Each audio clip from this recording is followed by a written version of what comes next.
just right here at Kauffman Stadium. We are ready for the Brewers and the Kansas City Royals, and they are expecting 35,000 here tonight. No manager in Royals history has won more games than Ned Yost. He can pass Whitey Herzog and take that spot all by himself. The former Brewers manager, he's got a very good ball club in Kansas City this year.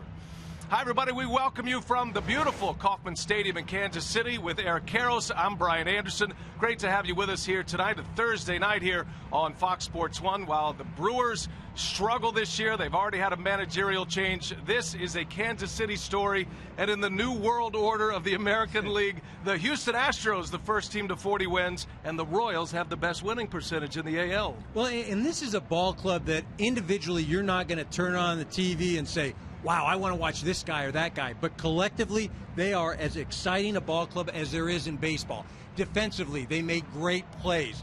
Behind the plate, they've got Sal Perez. He's a leading vote getter in all of Major League Baseball. As fine a defensive player as there is in the game. Then you've got Alex Gordon. He's out in the outfield. This is a two-time Kansas City All-Star. Again, we're talking defense. He does it all. And then you've got the Moose, Mike Moustakas. This guy has transformed himself. He was in the minor leagues last year. This year, driving the ball, hitting it over a 300 clip, and one of the many Kansas City ball players that may be playing in Cincinnati at this year's All-Star game. Now, there are plenty of Royals currently represented among the starters in the All-Star fan voting. The Milwaukee Brewers have dropped 5 in a row. They still have a few stars on their club. Jonathan Lucroy was the All-Star starter behind the plate last year. He and Salvador Perez were the two catchers at the Midsummer Classic. Ryan Braun is here as well. He is in the lineup. He's been swinging the bat pretty well since late April. But there are trade winds blowing right now for the Milwaukee Brewers and their first-year skipper Craig Counsell. The Brewers come in with a record of 24-43. After the first 25 games, Ron Renicky was dismissed. Craig Counsell comes down from the front office to take over as the manager of the Brewers. He is a Wisconsin native. And take a look at his batting order today. He's got Gerardo Parra leading off. Jonathan Lucroy hits second with Ryan Braun in the 3-hole. In the middle, it's Adam Lind, Aramis Ramirez, and Scooter Gennett. And then Counsell has Gene Segura, Shane Peterson, and Hernan Perez rounding it out. DH in play in this American League venue. And that batting order, Eric, will face the right-hander Jeremy Guthrie, his 13th start of the year. And he's the workhorse of this pitching staff. Now, he had a bad outing about 4 outings ago against the New York Yankees. Had a horrible first inning. But since then, he's thrown well. He works fast, keeps his team involved. One of the reasons they play great defense behind him.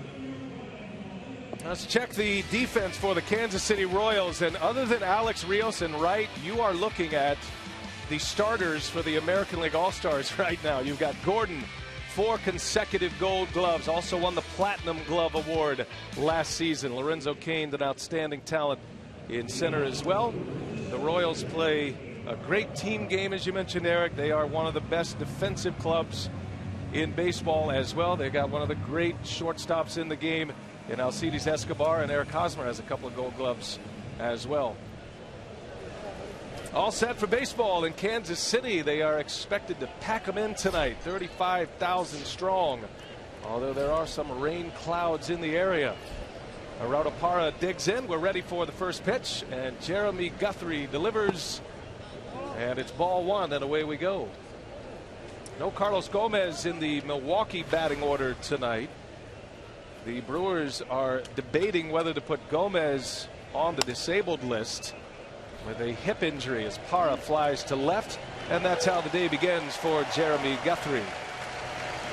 Yeah, Guthrie is a guy that's going to throw to contact. His strength is to miss the barrel of the bat. Again, when you've got a defensive club as athletic as he does behind him, it's okay to let him put it in play. Royals are hot right now. They've won 7 of their last 9, and they have taken the first 3 of this home-and-home series against Milwaukee. And the Royals are scoring a ton of runs. This is an offense that has been kind of hit or miss with Kansas City. Their starting pitching has been so-so. They're not gobbling up a lot of innings. Their bullpen is fantastic, but they got a great start the other night in Milwaukee from Chris Young. He went 7 shutout against the Brewers. Well, 2 guys, Chris Young, Joe Blanton, guys that were picked up in the offseason, not household names, but guys that have made a huge impact so far in this ball club. There's Ordinary Joe right there. You remember him from Philadelphia Phillies years, winning a World Series there.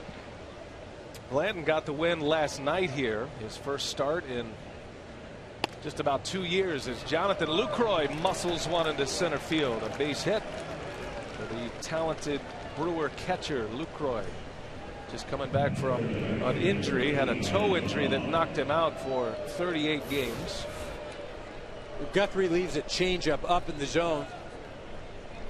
Lucroy just gets it out there, gets it in more on the hands, didn't really drive the ball, but strong enough to get it out to center field. So Lucroy, with his bat, starting to heat up as he gets back in the mix for the Brewers, hitting in front of Ryan Braun. Batting average is down for Braun. He fashions himself a 270 to 300 hitter. He's hitting 253 so far this year. His home run numbers are there. He's 8th in the National League in homers with 13. Has 41 runs driven in, pushing the top 10 of the National League in that category. But he's not the same player as he was when he won the MVP in 2011. He's had a thumb injury. Of course, the PED situation that put him in the penalty box, and he's come back and trying to ingratiate himself with the fans of Milwaukee once again. But Eric, the Brewers need him to be a star in the middle of this lineup. I'm not sure that he's ever going to be that type of player again. And as you mentioned, injuries have caught up with him. But he still is a presence, and he's still somebody that you have to respect if you're an opposing player.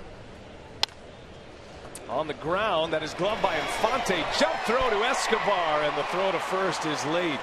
And right away you get to see the beauty and the excellence of the Kansas City defense. They don't just make throw A to B. They do it with a little style and a little flash. Well, Omar Infante, one of the guys that is a top vote getter in the All-Star balloting, and people not understanding why. Now, he'll be the first to tell you that he shouldn't be at the top, but this man can play. There's a fine defensive play. Gets the ball to Escobar, makes a good strong throw. And Escobar just wants to tell Infante, I can jump too.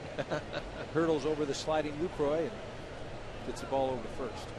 A tight defensive unit made better by the emergence and acquisition of Infante in free agency prior to last season.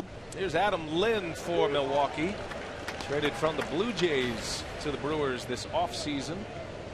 Milwaukee trading Marco Estrada to Toronto, and he's one of the few that have seen Guthrie a lot. He's had a lot of success against Jeremy Guthrie as well. 362 career average. That includes a homer. Those two matching up quite often in the American League East. Adam Lind with the Blue Jays and Guthrie during his time with the Orioles. Yeah, those are the numbers.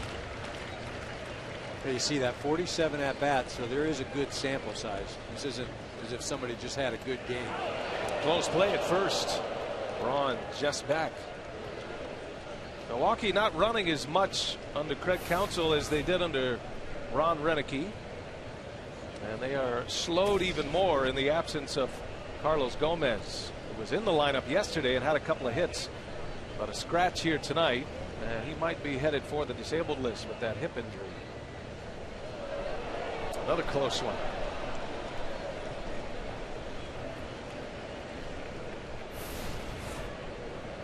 Braun goes to the outer part of the base. Almost looks like he got him right there. Yeah. I mean, that's an opportunity to challenge the call. Don Wakamatsu on the phone, the bench coach, and Ned Yost is debating. A lot of managers on bang bang plays this year aren't taking the risk of the challenge early in games. So it stays put. Lynn swings and misses. Doesn't matter. Lynn strikes out, and a good start for Jeremy Guthrie. Now the Royals coming up.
They're hanging on to the top spot in the American League Central. The Minnesota Twins got a walk-off today from Kenneth Vargas, beating St. Louis. So the Royals trying to remain 3.5 up on the Twins, who are hanging in there under Paul Molitor. Jimmy Nelson ready to go to work for the Brewers. First ball swinging is Alcides Escobar. And let's take a look at the Kansas City batting order turned in by Ned Yost. He's got Escobar at the top. Mike Moustakas fourth in the league in batting starting play today, and then Kane. Middle of the order is Hosmer, Morales, and Gordon, with Perez, Rios, and Infante rounding out the starting 9 for Kansas City. Best winning percentage in the American League starting play today. And Eric, what about Big Jim Nelson for the Milwaukee Brewers at 6-6, trying to snap this losing streak of the Brew Crew at 5? Well, he threw it well a couple starts ago against the Pirates, but this is a guy that's got to have his command, got to have his control. You look at the record, 3-7. It's not overwhelming, but you look at the talent, the size, the types of pitches this man has. Brewers are very high on him for the future. Escobar, the former Brewer product, traded in the Zach Greinke deal. He and Lorenzo Cain starring in Kansas City now. Did he go? Looks like a good call by Laz Diaz. Able to check his swing. Here's a 2-2. And Escobar sends that one deep into left center field. That is way back off the base of the wall. And the speedy Escobar will settle for a double.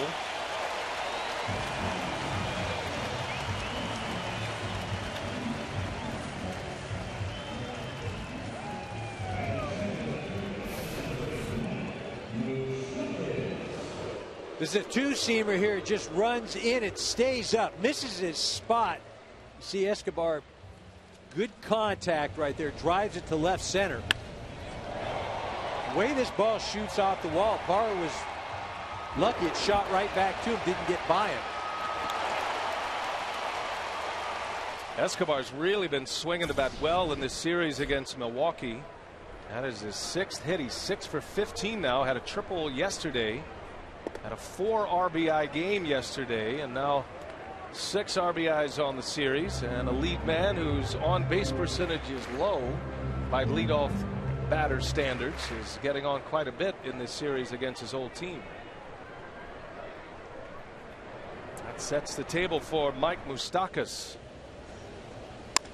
And he rips one into center field. Parra, oh, he made the catch, barely. Slips and falls, and Escobar will advance to third. That ball had some heat on it, and it almost got over the head of a 2-time Gold Glove Award winner in Gerardo Parra. Well, that ball was smoked, and Parra came in on it. And as you mentioned, this ball was hit hard. I don't think he gauged it correctly. Obviously, he makes the catch, but Escobar recognizes he's going to catch the ball. He gets back, watches Parra slip, and then gets to third base. Excellent base running by Escobar. Gerardo Parra, he was in the news last night. You saw this on most of the highlight reels last night. The route wasn't great, but the ending was fantastic. Well, this is a ball, again, that's directly over the outfielder's head. Parra made a great catch, no question about it. You know, later on in the game, there was a ball hit to right center. Escobar hit it, ironically. And instead of taking a direct line to it, he kind of came in and took an oval-shaped route to the ball, got over his head. The routes have been a little suspect out there at center. Brewers are missing their Gold Glove center fielder, Carlos Gomez. Lorenzo Cain now with a runner at third and 1 away. Sitting on an 8-game hitting streak right now, and he has done big damage to his former club in this home-and-home series. Hit home runs in back-to-back games, Tuesday and Wednesday. Or Monday and Tuesday, I should say. Has 6 runs batted in.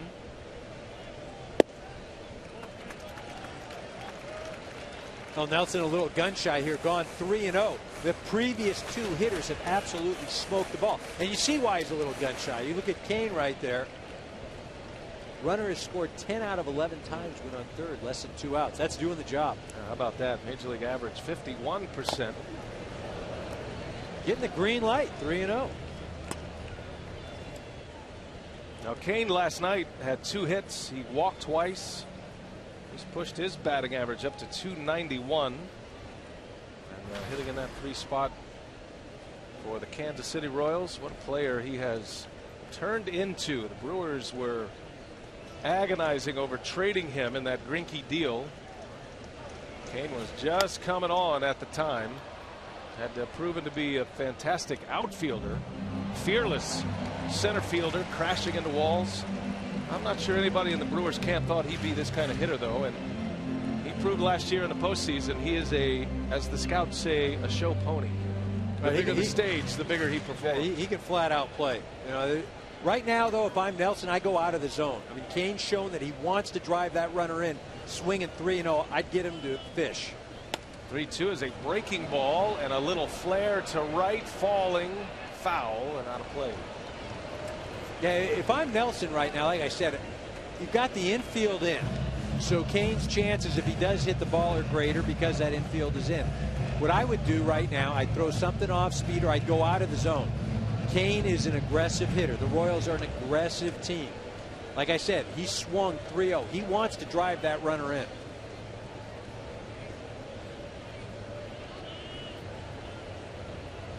Brewers have their infield end. Kane at the plate, 3-2, and the pitch is sent in the air deep to center. Parra will back it up. That'll be plenty deep to score Escobar, and it is the Royals who strike first once again. They've had the first lead in 3 of the 4 games in this series. 1-0 as Kane drives in his 30th of the season. Now, you've met Gerardo Parra. Let's give you the rest of the Brewers defense. Shane Peterson in left, Braun in right, an infield of Perez, Segura, Jeanette, and Lind. You got Lucroy behind the plate, and Jimmy Nelson, the big right-hander from North Florida, on the mound tonight. Brewers have struggled defensively this year. So the base is clean with 2 outs for Eric Hosmer, and he's ripping the first pitch deep into left. That is over the head of Peterson. Off the fence it goes. Hosmer into second, and a belly flop double. The aggressive Royals right at it right away here tonight.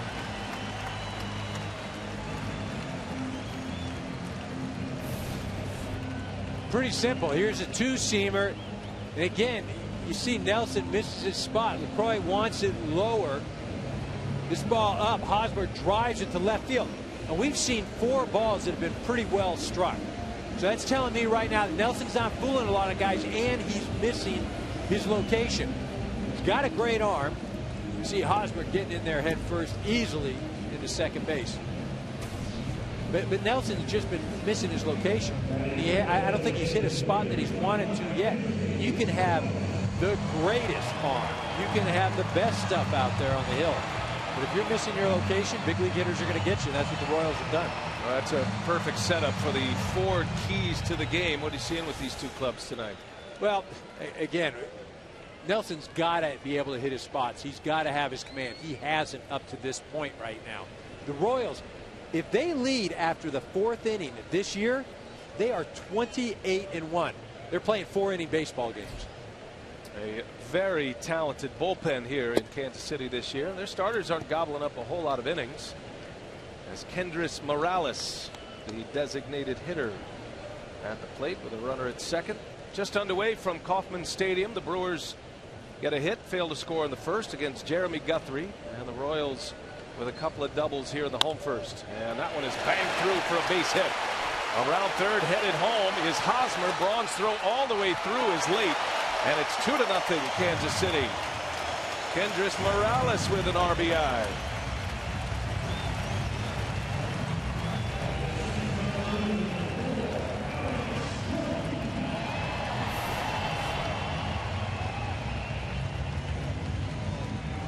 Another ball that stays out over the middle of the plate. Again, you talk about this Kansas City ball club. They don't strike out. They put the ball in play. And when you're throwing hittable pitches, they're going to do a lot of damage. You know, teams that are effective against this Royals team, they make them expand the zone. Nelson has been unable to do that. Great start for the Royals tonight. Alex Gordon takes a strike. Craig Counsell First-year manager, never managed or coached at any level. He is part of the new trend of managerial hires. He had spent time in the Brewers front office in a role with a mentor of the general manager Doug Melvin that perhaps he would take over as general manager someday. But Counsell told us before the game he's right where he wants to be. He's enjoying the process, even though the ball club is not playing well. He is always wanted to manage, and he's got his chance in his hometown. He was a roommate of mine with the Dodger organization back in '99, and about as smart a ball player as I've ever been around. You know, and he mentioned, you know, taking on this responsibility, it's not so much about managing the game. Alex Gordon, a liner to right. That's down, a base hit. And the Royals keep it going here in the first inning. Their fourth hit. 2 doubles and back-to-back singles now by Morales and Gordon. That extends his hitting streak to 9 in a row. Well, I mean, I'm sounding like a broken record. I mean, this pitch is right down the middle of the plate. And again, if Nelson doesn't have the command, then he's in trouble. And it's getting to a point right now where mentally he starts, oh man, I don't have it today. I can't get anybody out. Right now we're seeing a snowball.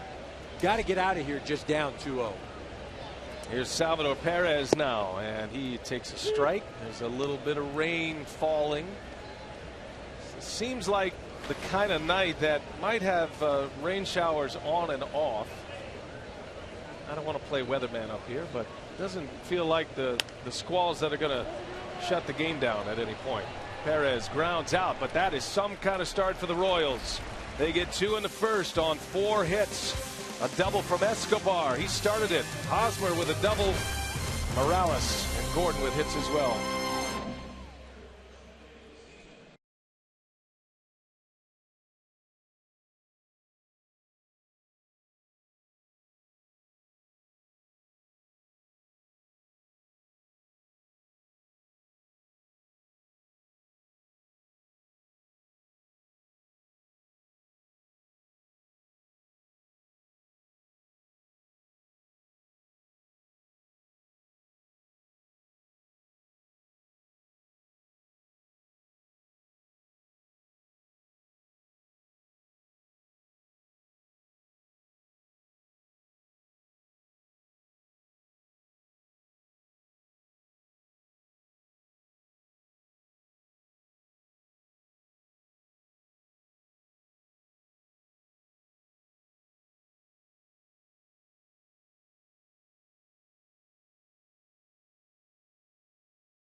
In the first on 4 hits, RBIs by Lorenzo Cain and Kendrys Morales.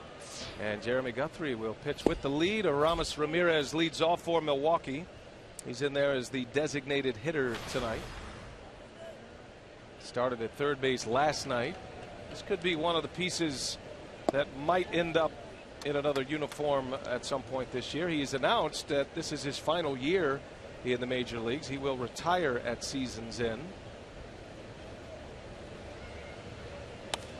Yeah, Ramirez sends one deep to left. It's kind of a strange wind blowing right now, and that ends up in the seats. Got to keep a track of these fly balls. It's a little bit of a challenge right now. There's a front moving over us, and Winds are swirling around us right now at the Cave.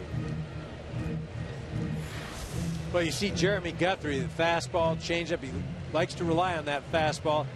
Cutter, curveball as well. Again, you look at those averages, and it just illustrates that Guthrie is going to pitch to contact.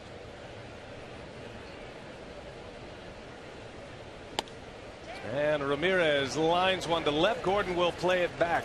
And a base hit for Aramis Ramirez. Lead single for Milwaukee here in the second inning.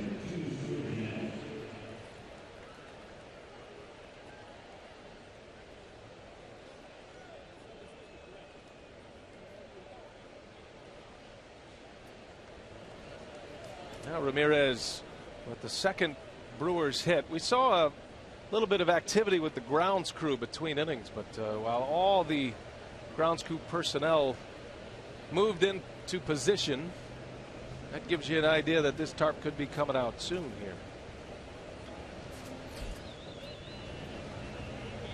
Scooter Gennett for Milwaukee, and he's swinging away at the first pitch. Both of these teams are very aggressive. See very few pitches per plate appearance. Well, the thing about the Kansas City, they don't strike out. They're not going to walk. They don't strike out. They put the ball in play. Milwaukee has some swing and miss guys. Scooter Gennett, little flare into center field. Kane will run it down for out number one. That's been a great day of sports today on Fox Sports 1. Outstanding U.S. Open coverage today from the Pacific Northwest. Don't forget the 115th U.S. Open. Coverage begins tomorrow at noon Eastern, 9 a.m. Pacific on Fox Sports 1. The greatest golfers in the world have converged around Seattle and here in Kansas City. Greg Holland and Wade Davis. I mean, we put them in that category, especially with a sand wedge in their hands. Nice little chip off today. Henrik Stenson and Dustin Johnson with a pair of 65s out today on that par 70 Chambers Bay golf course. Looks like they're playing old-fashioned Open Championship style golf there. Chance for two here. It goes 4-6, and Segura too fast to turn a double play. Second out of the inning. Gene Segura reaches on a fielder's choice.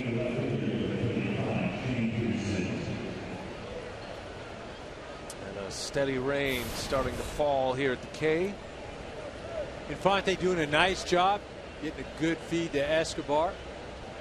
Again, you're not going to get the speedy Segura hustling all the way down. 2 men are out. Here is Shane Peterson.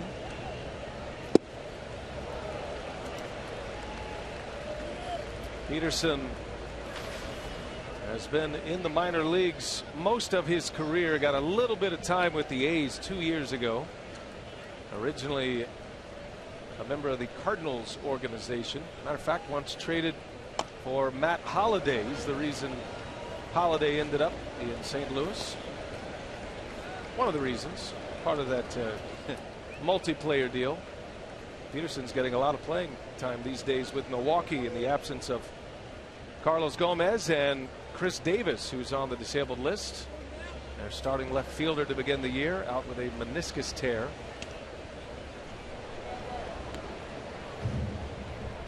Well, one of the things when a team is struggling or has some injuries, younger players or guys that normally would not get an opportunity will get some at-bats, get some time on the mound.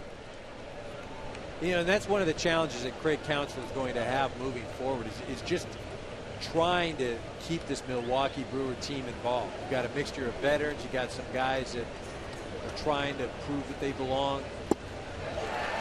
And Guthrie picks up the strikeout. He has ended the first 2 innings in K's.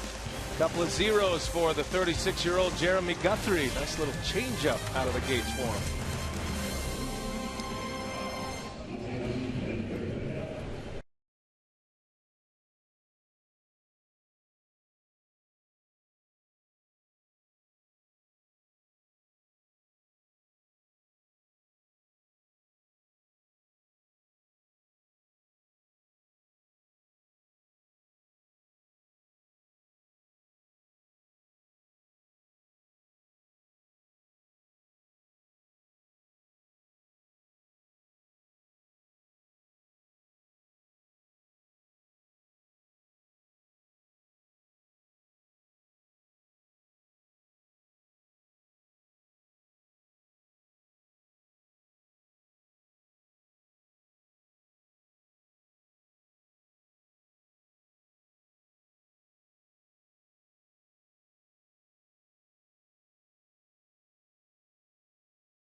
successfully navigated the ponchos.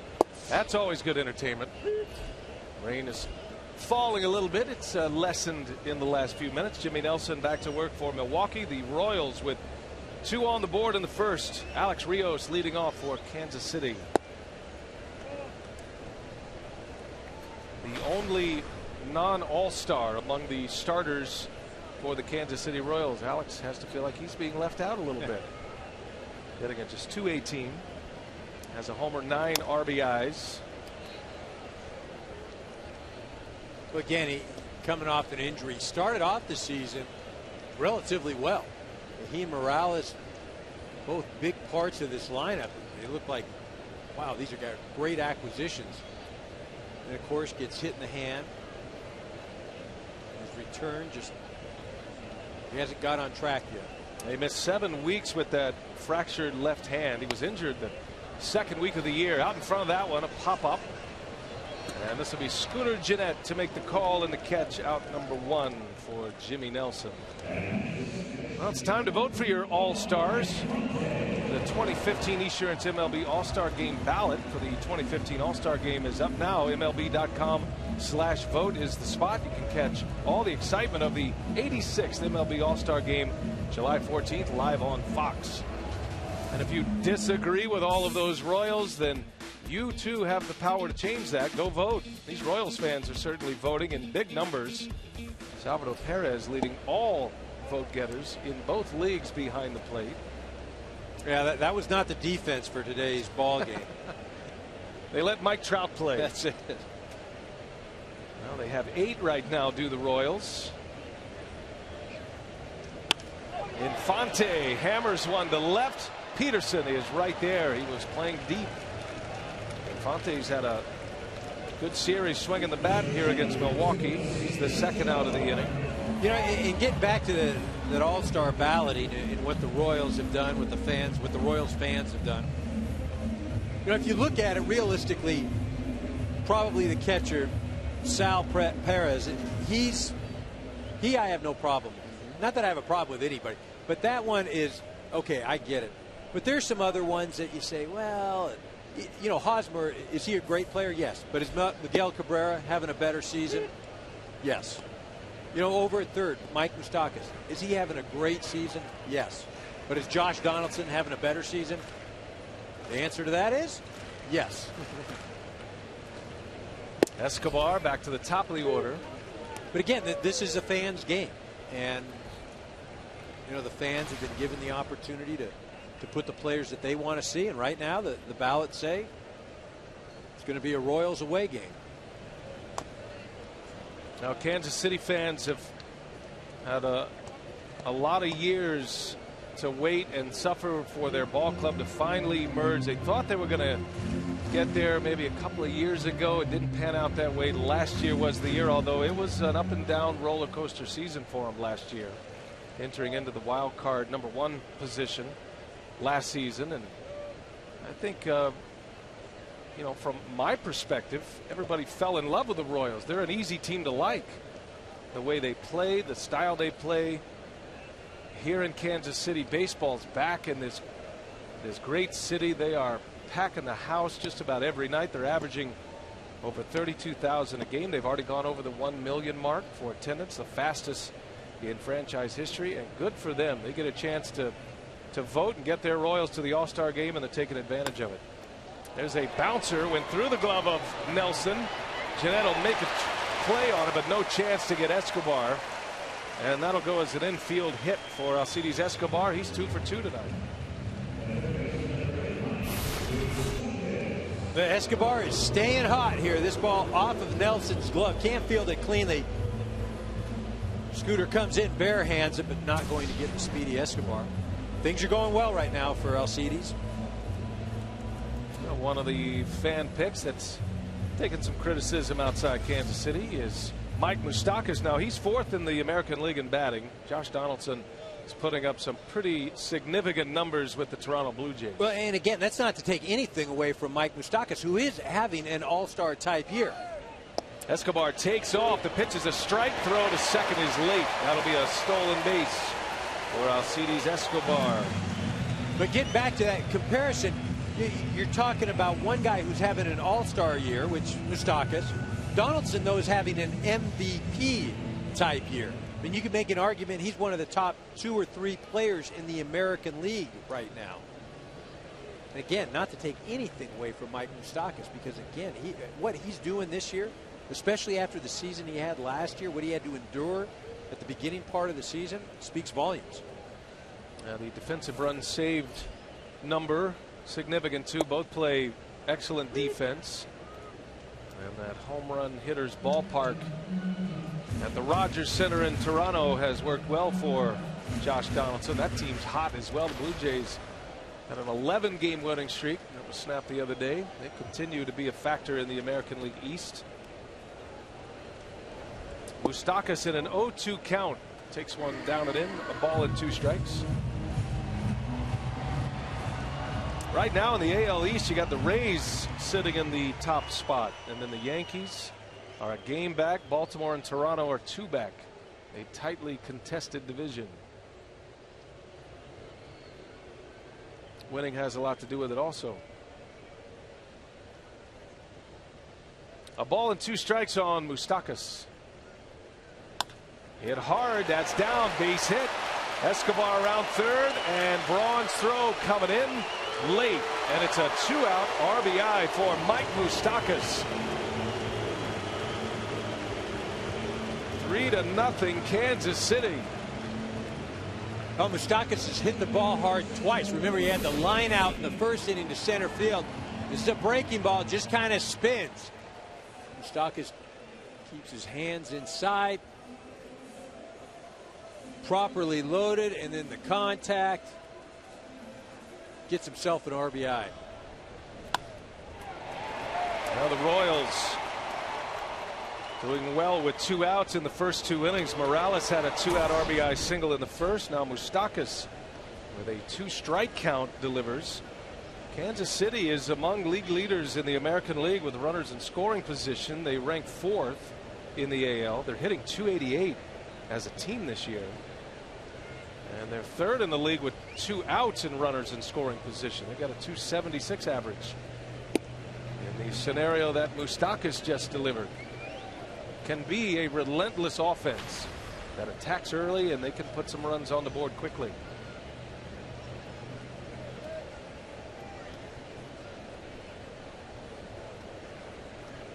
(3-0) Royals with Kane at the plate. Moustakas at first, and Nelson missing up and in.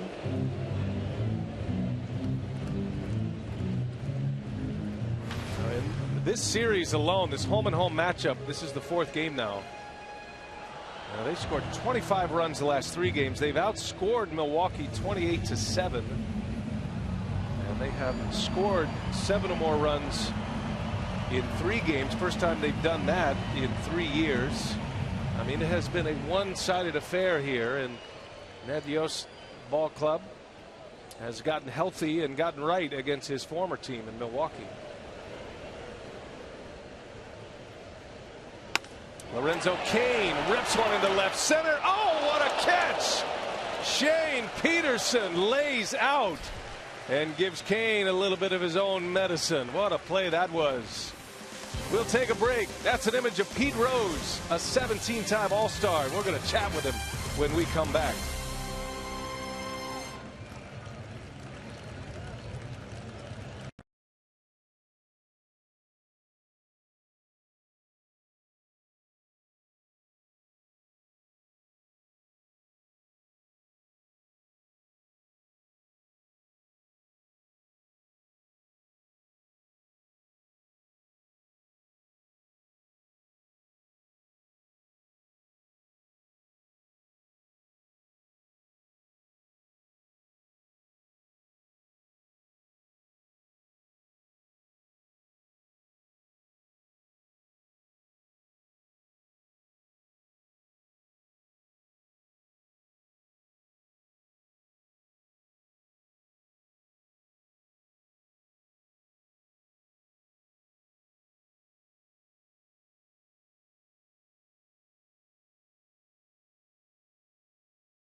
The Royals are up 3-0 here as Jeremy Guthrie goes back to work.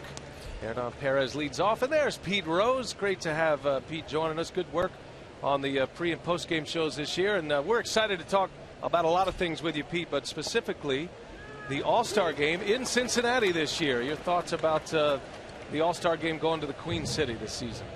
Well, I was born there, of course, and the ballpark's on Pete Rose Way, and I hope I'm involved in the All-Star game in some small way. It's got to be an exciting day for the city of Cincinnati, and I know Mr. Castellini, the owner of the Reds, would do everything to put the greatest show on earth. I mean, that's just the way he is.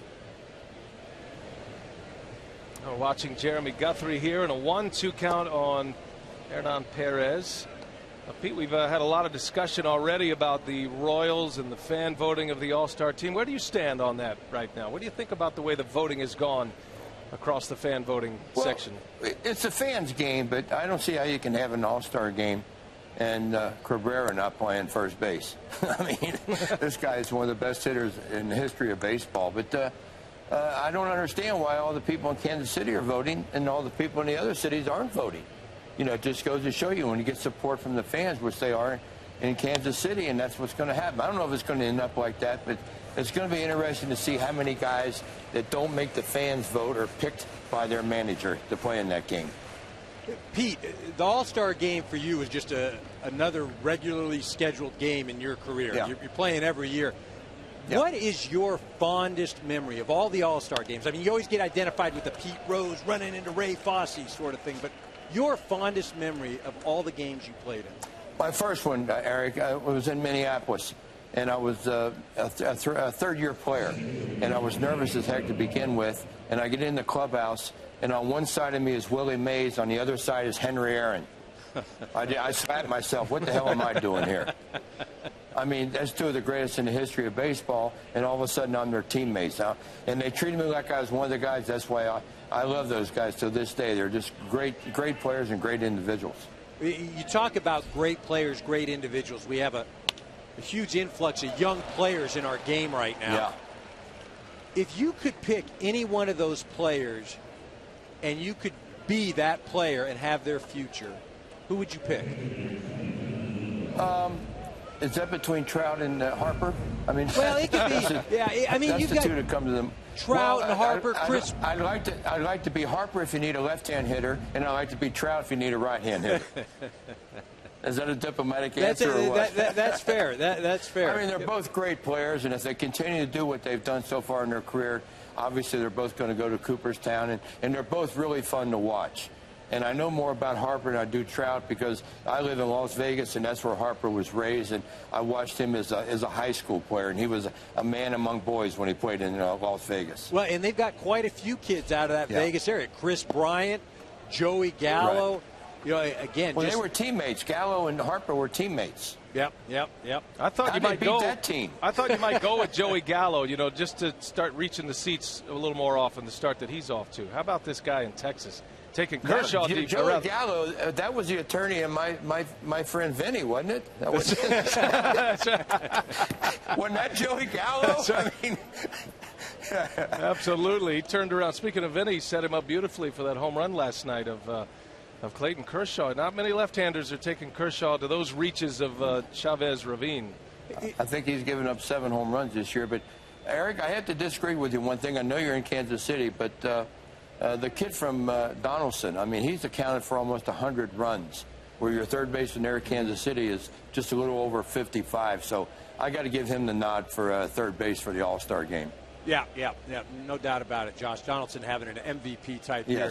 Hey, yes, he is. Talking about teams, and we're going to come up to the trade deadline. People are going to have to make moves. You're going to have. What do you do with the Cincinnati Reds if you're running that ball club? What do you do? Do you start selling the superstars? Do you trade those? Do you go into rebuilding mode or what? I don't think they'll do anything before the All-Star game, and if they continue to play poorly the first month after the All-Star game, Cueto, they're not going to sign him up. I mean, they gave all the money to Homer Bailey, and they gave the money to Joey Votto and to Bruce and to Phillips, and they just don't have any money left. And this owner is doing everything he possibly can to try to build a winner. And, of course, you got Chapman down there. These are two guys that you can get a lot for, and I'm glad I'm not Walt Jocketty because he's got his work cut out for him.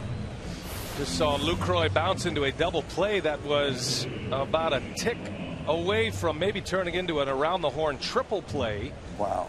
They hold the throw, and Lucroy, the all-star starter behind the plate last year. Cole Hamels, Johnny Cueto, Pete, these are the two guys that I'd like to hear your opinions on right now. Obviously, you've seen a little bit of Cueto. Hamels will not make his start tomorrow. He's got a bit of a hamstring problem. But in your mind, which guy is A1 to go after if you're on a contender right now? Well, probably Hamels. And I really got a lot of respect for Cueto. But you can always use a top-flight left-hander in your rotation. And what ballpark you talking about? Because if you got a short porch in right field, you want to get that left-hander to get more right-handers in the lineup. And vice versa with Cueto. Pete, it's always great to hear from you. Love what you're doing on Fox, man. Thanks for joining us today during the broadcast. Keep up the good work, guys. You're doing a great job. All right, the hit king right there, Pete Rose.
Bottom of the third at Kauffman Stadium, Kansas City. Royals lead at 3-0 over Milwaukee. Interleague Baseball from Kansas City tonight on Fox Sports 1. Brian Anderson with Eric Karros. Great to have you with us this evening.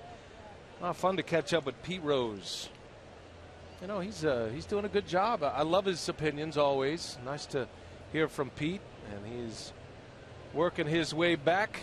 Everybody loves Pete Rose when he's around. He's a fun guy to talk to about the game. I know he sprung to life talking about the current events of the game and the All-Star game in his hometown in Cincinnati. That's going to be a lot of fun. Right on Pete Rose's way, and I hope he's involved in some way at the All-Star game. Yeah, he really should be. I mean, for me, like a childhood hero. Pop up to third. Hosmer is out. We got a game break. Let's check in with Kevin. What do you have going on today, Kevin?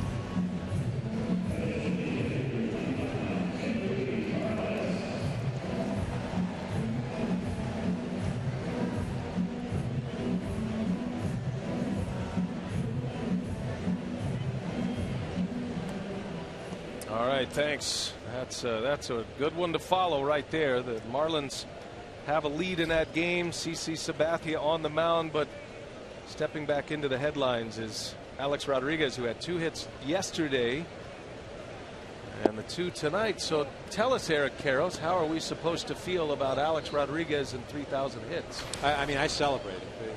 3,000 hits is 3,000 hits, and I know, you may not like the person or the way he's handled himself or things that he has done, but to accomplish what he's accomplished at the big league level, the numbers that he's put up, the ability that he's shown to compete. I mean, for me, he is a Hall of Famer. He really is. I love what he said last night. They asked him about 3,000 and what it would mean as Morales sends one deep to right. A little bit of wind blowing in, and Braun will make the play for out number 2. So Alex Rodriguez was asked yesterday, what do you think about 3,000? He goes, I know my mom's going to be happy because she's had the countdown going for a while. And for him, that's what it really turns into. It is certainly an incredible individual achievement. Time will tell how we all view Alex Rodriguez, and there are parts of it that are unacceptable. There are other parts that it leaves you awestruck with the numbers he's been able to assemble. Well, and you think a year ago today, if you would have thought that he would be approaching 3,000 hits or making the impact that he has this year for the Yankees, you'd have said no way. And I think just with what he's done coming back at his age with his injuries just reinforces how great a player he was. Alex Gordon takes an outside pitch, turns it around for a base hit. 2-out single for Kansas City. It's so interesting too when you think about what he was saying in spring training, and I'm sure he knew or he felt he was going to be a much better contributor than he was letting on, but he was his narrative was, I'm just trying to make the team here.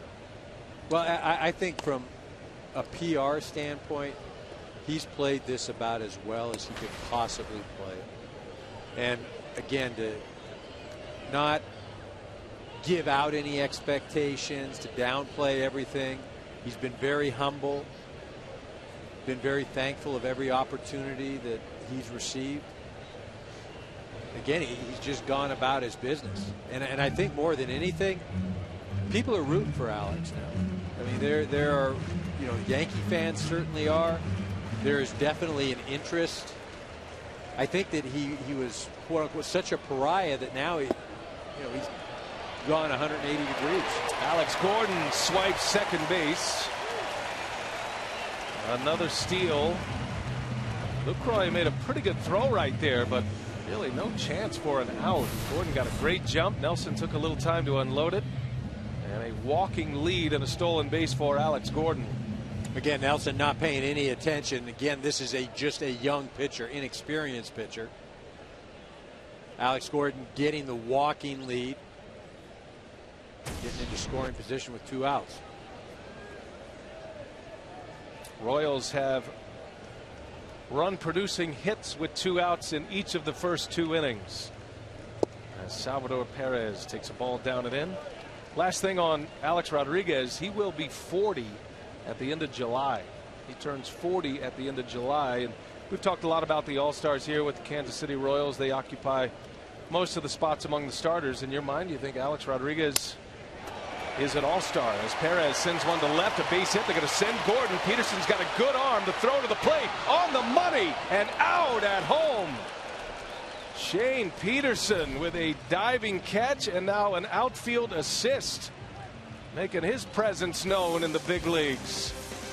Peterson cuts down Alex Gordon at the plate to end the inning. 3-0 Royals.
Bit of a scare with some thunderstorms coming through, but while the tarp crew was ready, they never unrolled the tarp. And here we are rolling along in the 4th inning. 3-0 Royals.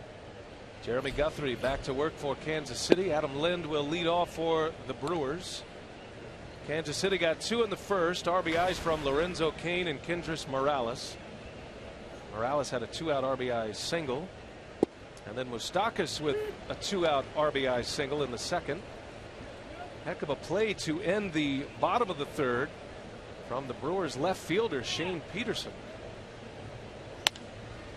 Lynn sends one to right on the button, but right at Rios. Out number 1. Hey, a reminder that Monday our coverage of the 2015 FIFA World Cup continues. Team USA, they continue their quest for a 3rd title as they take on Colombia. It's a winner go home matchup for both teams. Coverage begins at 7 p.m. Eastern on Fox Sports 1. Catch the entire tournament streaming on Fox Sports Go. Colombia with that big upset over France in pool play. USA's only given up 1 goal so far. Hope Solo is having a terrific World Cup. That's been fun to watch. Got a lot going on the Fox family of networks right now. The Women's World Cup, the United States Open, and Major League Baseball. Ramos Ramirez pops this one up right up the pipe. That's Hosmer making the call and the catch, and 2 outs.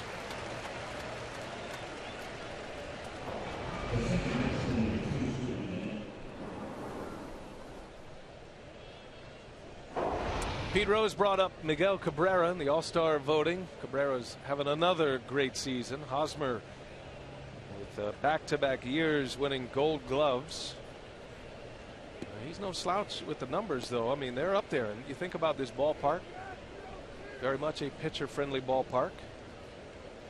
Hosmer hitting .293. He's got 7 homers. He's driven in 37, but standing next to Miguel Cabrera, who's going to be an all-star. He might not start the game, but he's going to be there. And you can understand why the fans of Detroit, if you feel that way, you should get out and vote more often.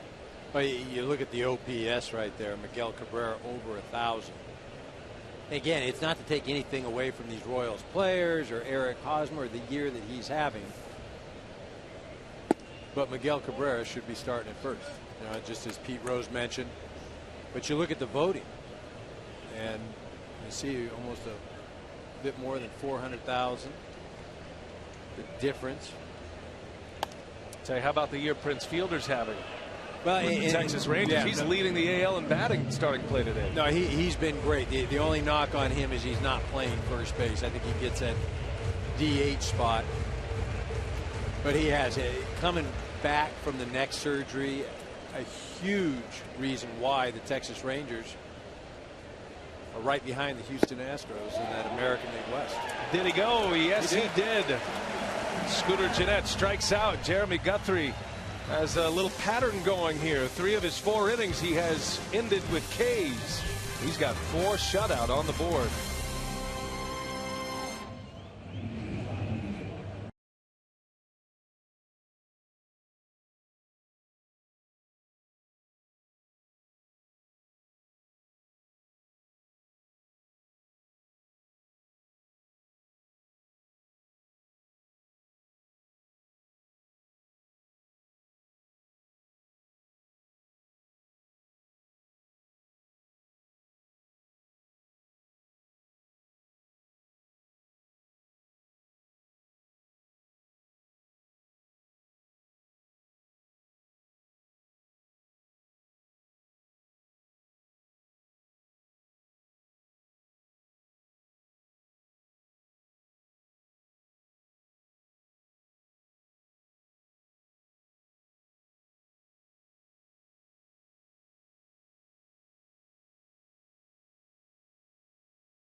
Queens of the Heartland right there.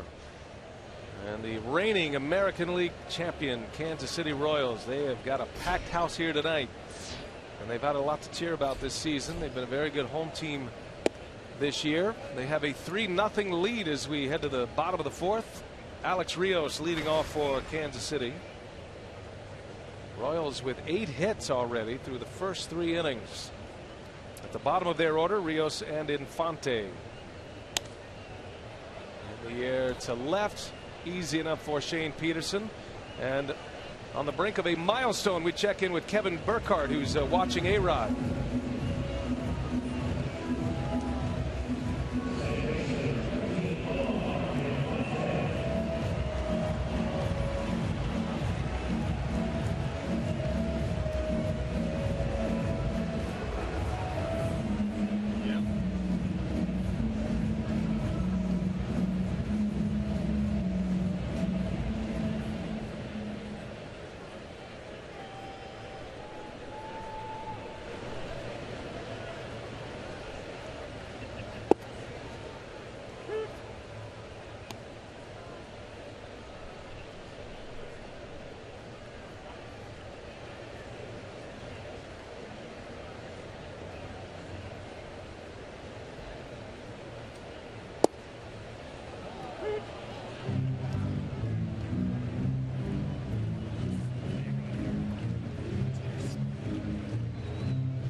All right, that's good stuff, Kevin. Good to follow that ball game with the Yankees and Alex Rodriguez looking to become the 29th player to reach 3,000. Derek Jeter was the last to do it, also in pinstripes, of course. The Jeterless major leagues this year feels a little odd. Omar Infante at the plate with 1 away and a slow roller with a wet baseball. It's Perez, and he throws it off the facing of the dugout. You could almost feel that one coming after the rain showers came through here in the first couple of innings. That was going to be a tough catch and throw for Perez. Infante is aboard. Yeah, nice job of coming in barehanded, but as you mentioned, probably a wet ball. Really a do or die. Nice job, fields it cleanly. Just doesn't have the location. By the outstretched line. Goes as a base hit. They'll score it as an infield hit. That's a good call. Infante will certainly take it. This guy's got his batting average headed north big time. He was kind of the guy in the crosshairs when the all-star starters were announced, Omar Infante, and he takes off. Escobar, a little slow roller, and Perez will wisely watch this one roll foul. So Infante is announced Monday as the all-star starter. And what has he done since? After everybody took shots at his batting average, he is 8 for 14 now. And has been able to raise his average up north of 230. And I'm sure he could not care less about what people think, because he's got a $500,000 signing or bonus if he makes the all-star team. Cha-ching. Keep voting, Royals fans, says Omar Infante. Yeah, he wants those numbers to look respectable. Can't go to the All-Star game hitting 210 or 220. Trying to build those things up. I think for $500,000 I'd be willing to take some of the abuse. Go for 2. Yeah. Everybody's got a clause right now for an all-star team, right? So 8 all-star starters could cost the Royals. Could be expensive.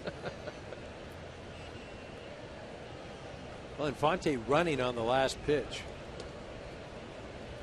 Royals must feel like they've got something on Nelson. Nelson not particularly good at holding runners on anyhow. 2 stolen bases tonight.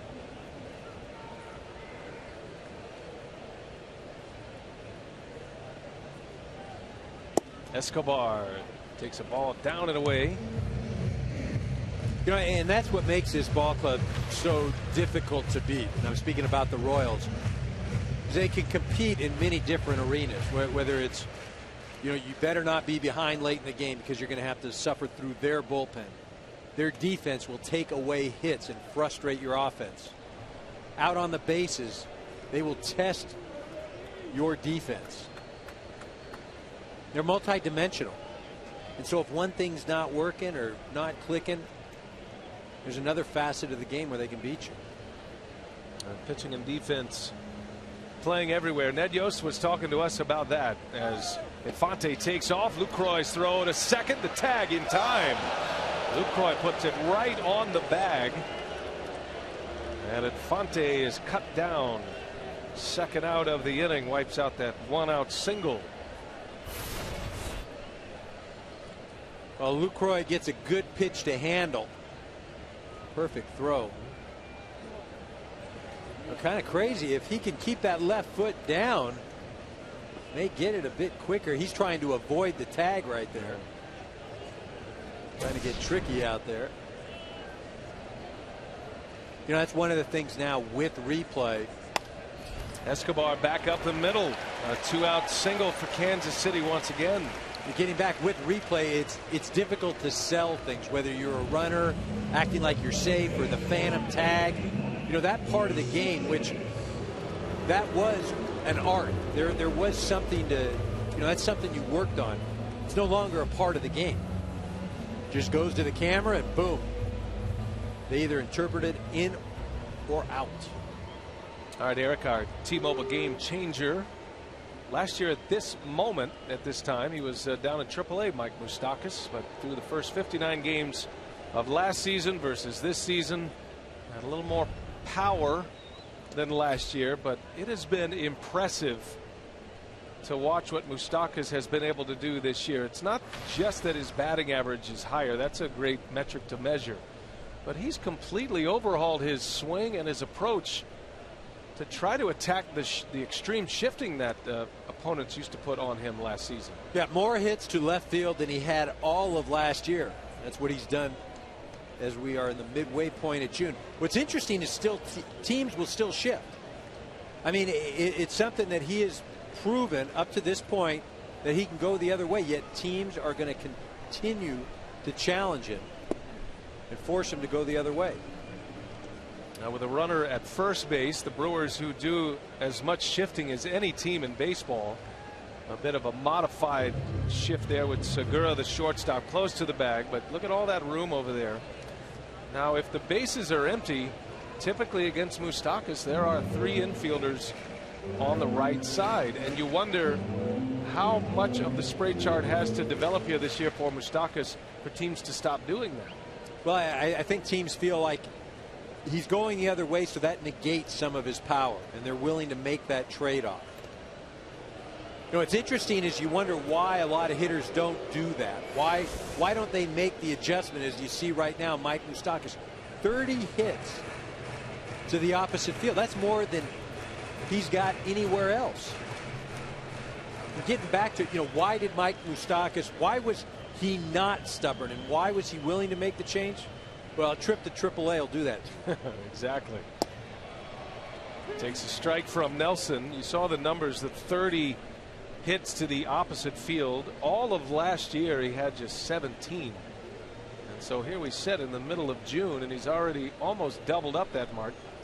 Hitting coach Dale Swain and manager Ned Yost just raving about his approach.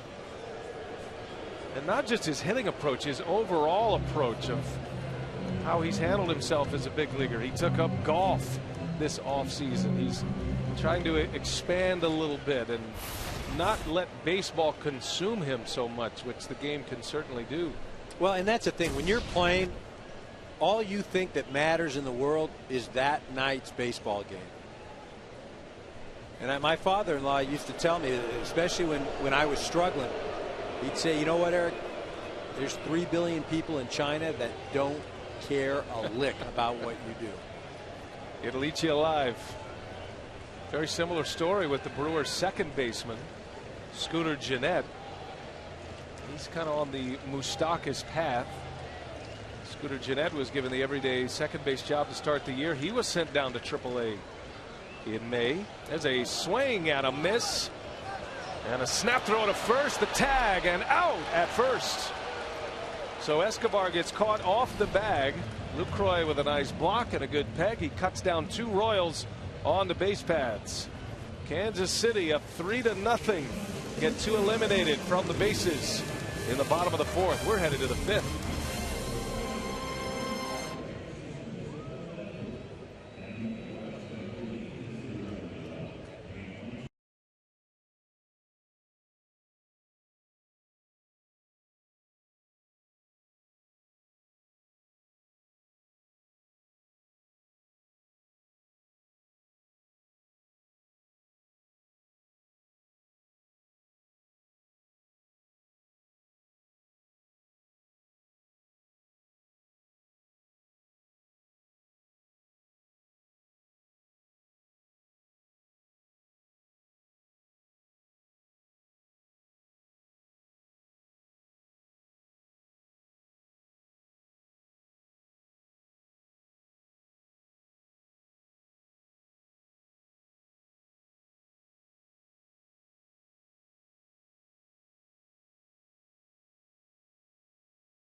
Jeremy Guthrie back to work here as he faces the Brewers. He is pitching well. He's got 4 scoreless innings on the board, and his offense giving him 3 early runs. The Royals got 2 in the first, added 1 in the second.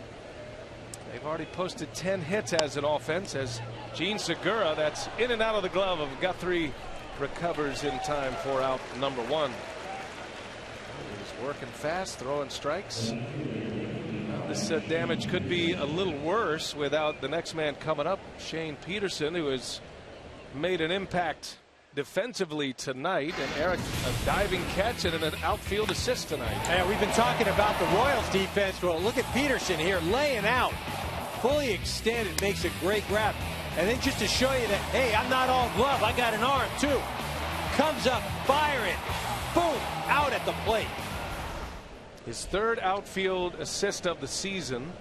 He's only been here a little less than a month. And you mentioned it earlier, Eric. Here's a guy who, when you're on a ball club, or at least in the minor leagues of a ball club that is struggling like the Milwaukee Brewers, you're licking your chops. This is golden opportunity time to show what you can do. It is an opportunity for a young player. And I remember I had an opportunity when I came up. Our team lost 99 ball games my first year. Granted, that was frustrating. But on the flip side, I was getting an opportunity to play and prove that I could compete at the big league level. And here's Peterson driving one to right, a base hit.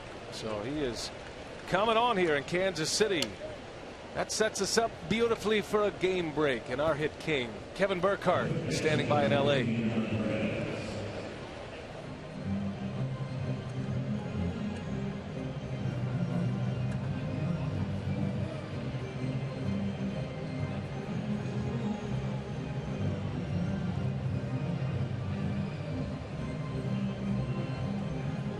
Bryce Harper having an MVP type season, and that is cause for concern in our nation's capital. You know, and I heard Kevin mention it was his left knee, and if you recall, there's a shot, fair ball, base hit, got a chance for extras for Hernan Perez, and Peterson will be held at 3rd. It's a double for Perez, and the Brewers bottom of the order coming up with back-to-back hits. Getting back to that thought with Harper, if you recall, his left knee, he was drilled just a couple games ago, had to sit one out on that left knee. Here we go. We got ourselves a double right now. We're running it. Hernan Perez shooting it down the line. Get the Brewers back in this ball game right now. Their first real threat of the game with 2 on at 2nd and 3rd. That hit by pitch of Bryce Harper that came against Milwaukee at Miller Park. Michael Blazek, a hard-throwing reliever of the Brewers, hit him on that left knee, the back knee.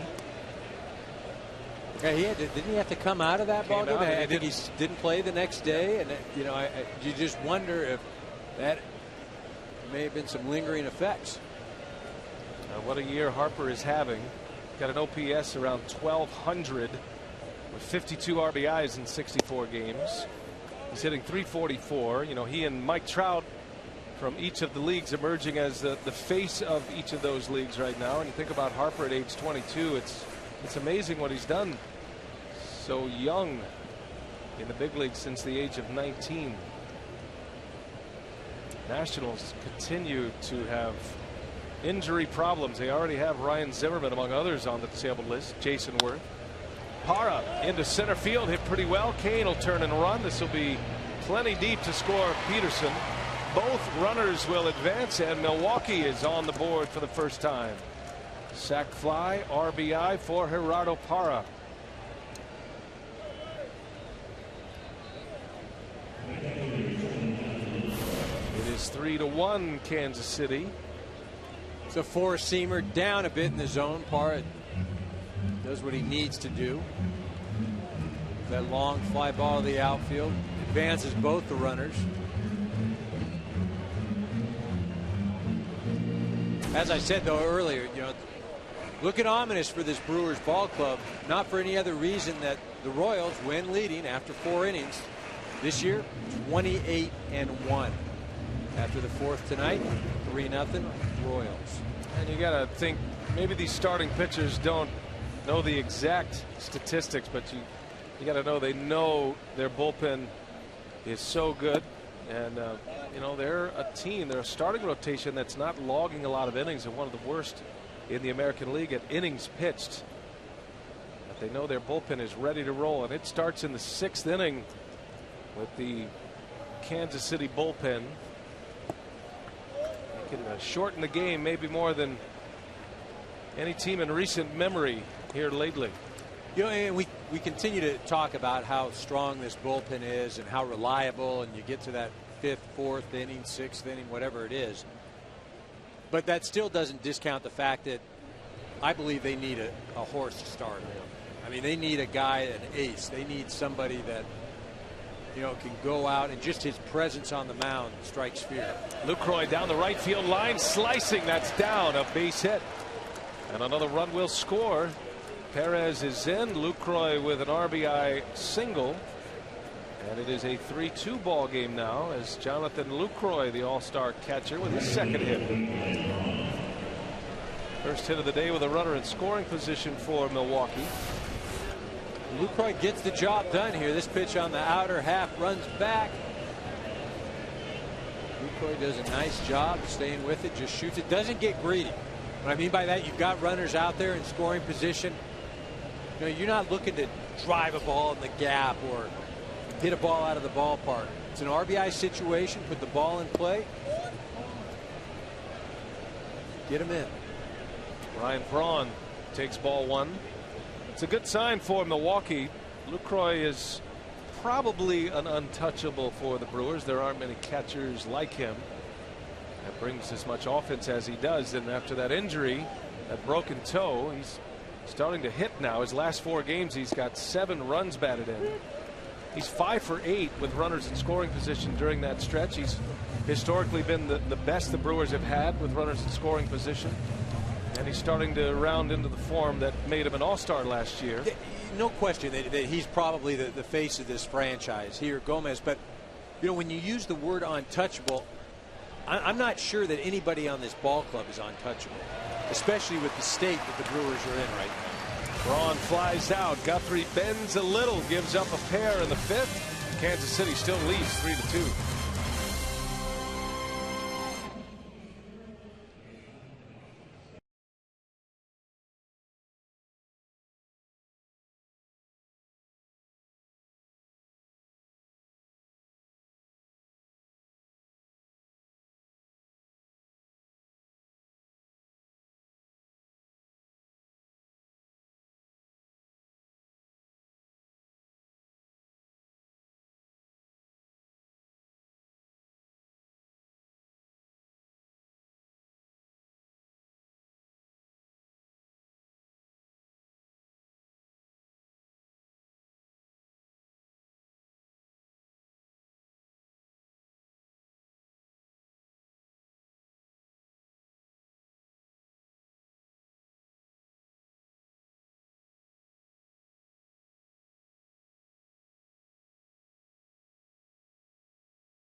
To the bottom of the 5th, Moustakas will lead off. Here's our Geico in-game box score. A lot of traffic today for the Royals. They have 10 hits. 8 of those hits have come with 2 outs in innings. And they have produced some runs with 2 outs in this game. They lead at 3-2. Here is Moustakas. Jimmy Nelson starts him with strike one. So the Royals with 10 or more hits in 4 consecutive games. All of these games against Milwaukee, they've been in double-digit hit totals. They've won the first 3. The Royals swept the Twins on their last road trip. Took a 3-game series from Minnesota, jumped back into first place, lost 2 in a row to the Cardinals, and then had a game lost due to rain. And they have won 3 in a row since. They've won 7 of 9,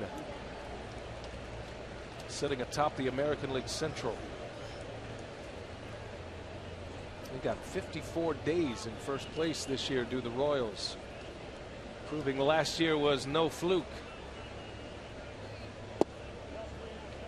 You know, and I think, though, that's one of the things that getting a top of the line starter will do, is it'll prevent any type of losing stretch. You know, you've got the bullpen, but you know, if the bullpen's coming in to protect a 4-0 deficit, that doesn't do you much good, right?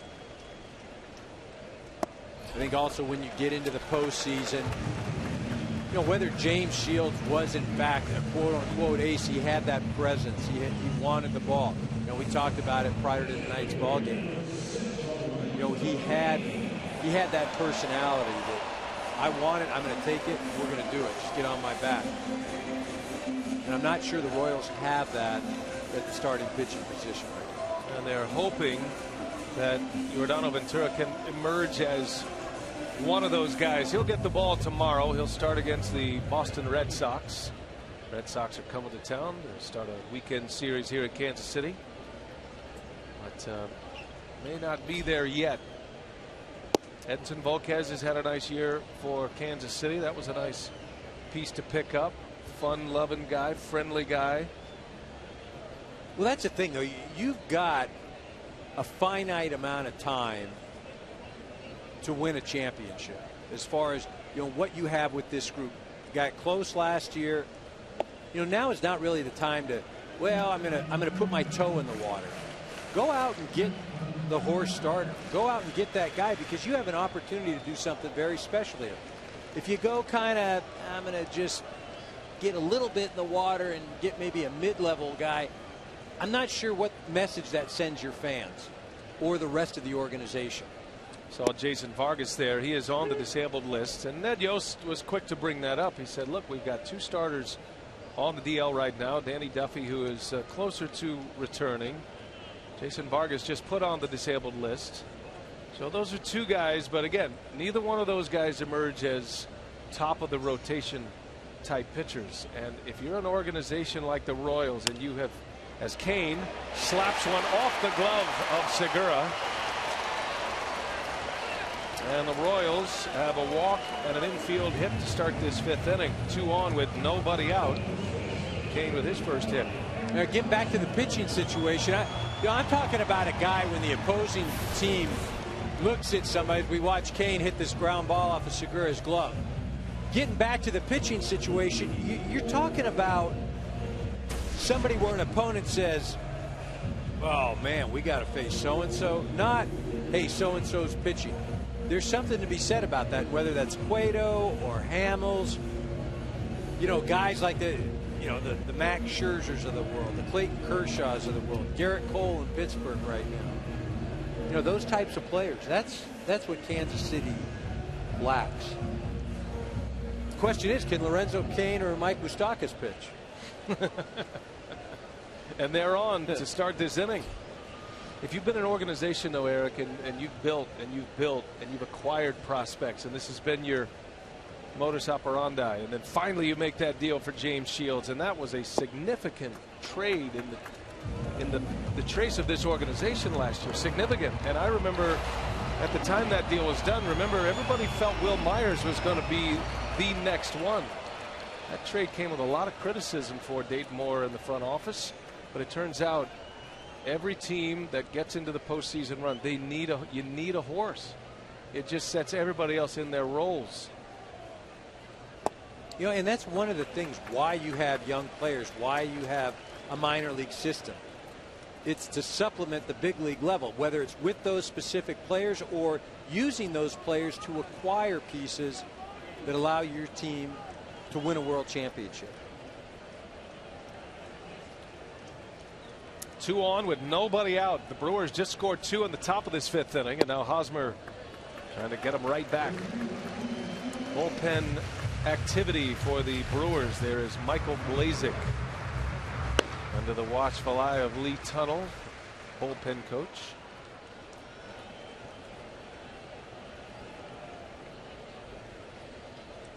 Jimmy Nelson, when he's right, can be a ground ball pitcher. He has struggled with his command tonight. And a shot right at Segura on a hop. Chance for 2 here. It goes 6-4-3. Hosmer hits a missile right at Segura. They turn it into a double play. Time for a game break. Moustakas at third with 2 away. Let's check in with Kevin.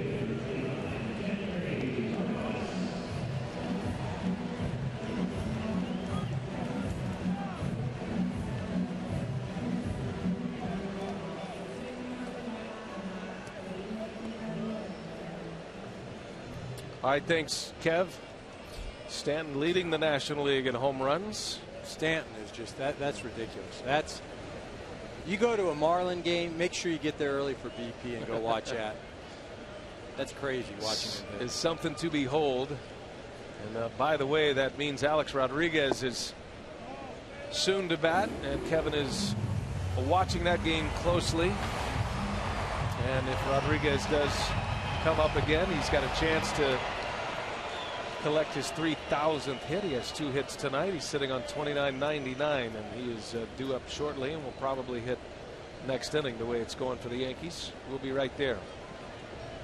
Here in Kansas City, Nelson able to get a double play. He's got Kendrys Morales up there with a runner at third and a strike. 1-1 the count.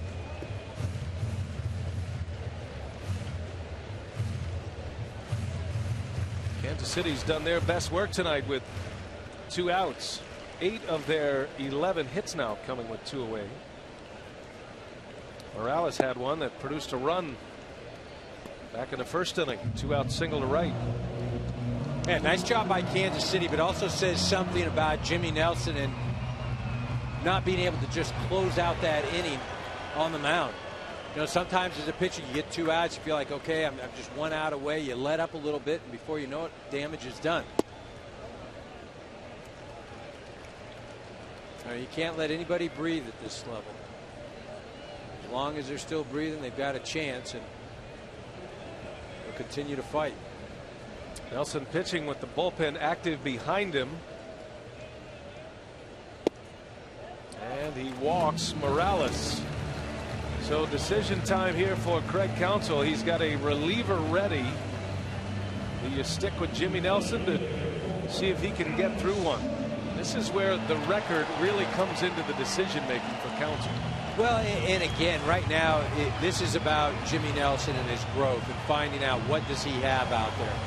You know, you put him in these types of situations here. You know, find out what's inside the young man.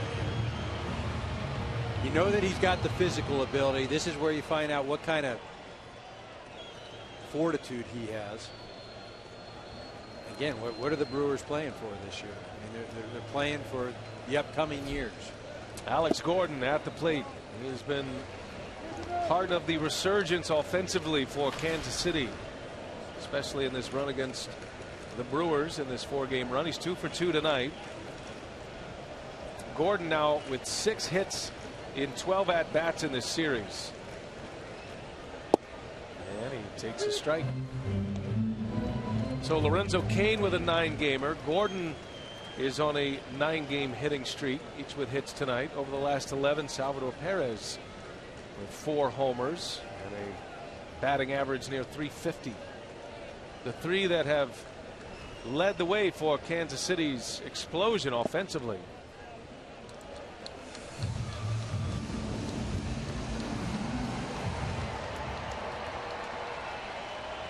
Perez due next. Could be Nelson's last hitter. 2 men out in the Royals' 5th. They lead 3-2. And Gordon a swing and a miss. A slider from Nelson. That's a nice pitch right there. Low out of the zone. Gives Gordon to offer it. It's a changeup. Yeah, off speed, right? Nelson doesn't throw many changeups. When he does, it'll be against left-handed hitters. It is his 4th pitch, but he threw a good one there. And a 2-2. Curveball bounce to Segura will go to the bag. Jimmy Nelson had 2 on, nobody out, but gets through it. Puts up a 0 in the 5th. Brewers coming up. Kansas City leads by a run.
Three-2 lead over the Brewers. Ned managing against his former club. And that is a wound that dug deep for Ned Yost. The 2008 season, he was let go with 12 games remaining in the season. The CC Sabathia-led Milwaukee Brewers. Guthrie back to work. Adam Lind on the first pitch with the shift on. That is Moustakas over there on that side of the infield in a 5-3 putout. So the career of Ned Yost, Eric, hired as Brewers manager in 2002 by Doug Melvin, and very similar to what he's had here with the Royals. Never got to see that team that made it to the playoffs through. That snapped a 26-year drought of postseasons in Milwaukee, and then he was an advisor in 2010 under Dayton Moore. He took over for Trey Hillman in May.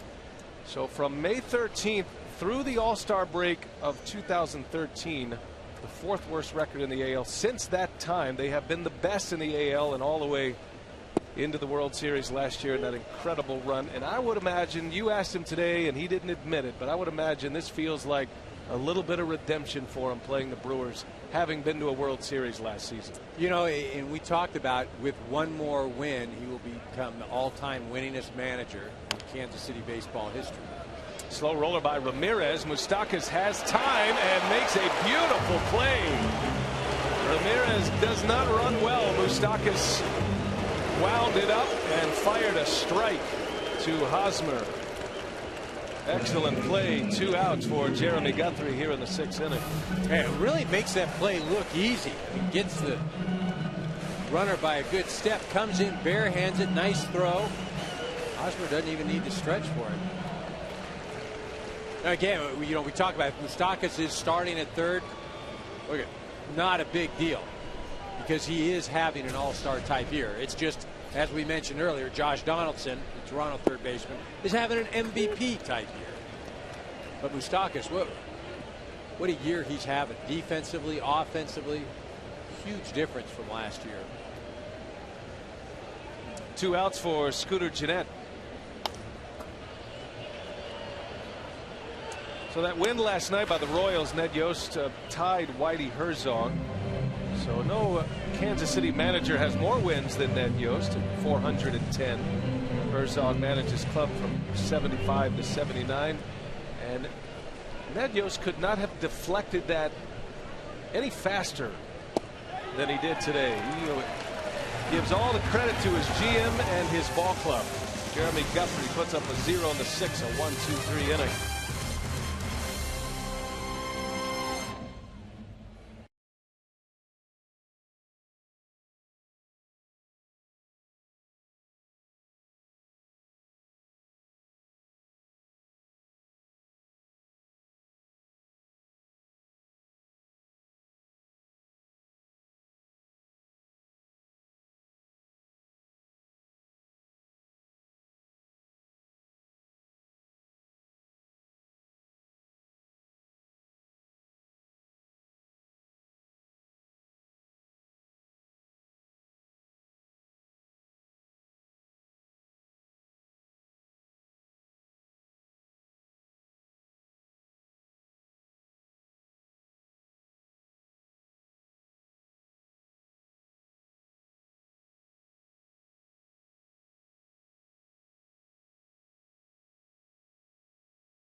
Great cities in the country, right here in the heartland, Union Station.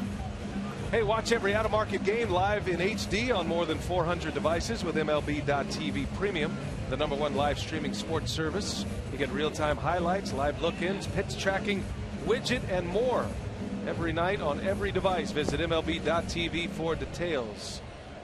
And Kevin Burkhardt is keeping a track of Alex Rodriguez in his pursuit of 3,000. We'll be sending it to him when A-Rod comes to bat. Meanwhile, here in KC, Michael Blazek, former St. Louis Cardinal, is on the mound for Milwaukee. And the hard-throwing right-hander will take the ball from Jimmy Nelson, who goes 5 innings tonight, does not strike out a batter, giving up 3 runs. First start this year, Nelson has had without a K. But the kid hung in there despite 3 early runs in this game and 11 hits. Well, he really did. I mean, you look at the 11 hits and you think, oh my goodness gracious, 5 innings, had to give up a ton of runs, but he made pitches when he had to. You know, kept his ball club in the game. Gave up just 3 runs. Not great, but a start that you can build on. Not having your best stuff, but keeping your ball club involved. A swing at him as Blazek strikes out Perez to start the bottom of the 6th. This guy can be nasty at times. He's having a great year. Out of relief for Milwaukee, and he's the pitcher that hit Bryce Harper in the left knee. Don't know if there's a connection with the left knee injury that Harper suffered tonight in his home park against the Rays. Kevin gave us that update earlier. Yeah, this a guy that's not a lot of fun to hit against. A good hard fastball, breaking ball, effectively wild, not just pinpoint control. Alex Rios with 1 away.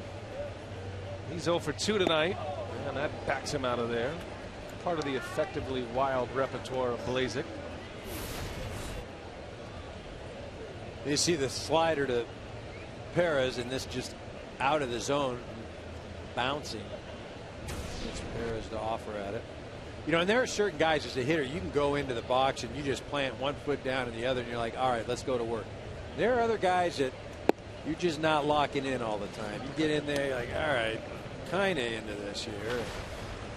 And this is a guy right now that Blazek that has the arm that you're not going to get real comfortable up there. And he zips one in right down the middle for a strike.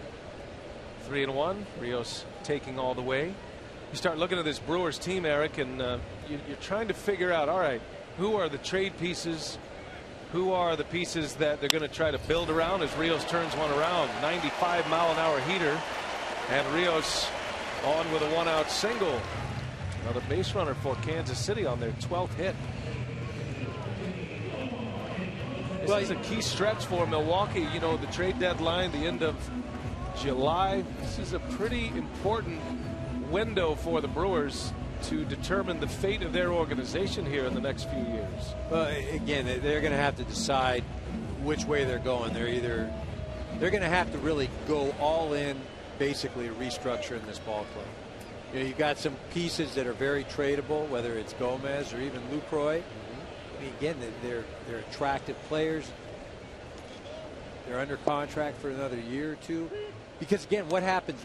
Will those players stay and sign the long-term deal in Milwaukee? You know, you're going to have to go, when you talk about pieces for this ball club, I don't think those pieces are here right now. You're going to have to go out and acquire them and young talent.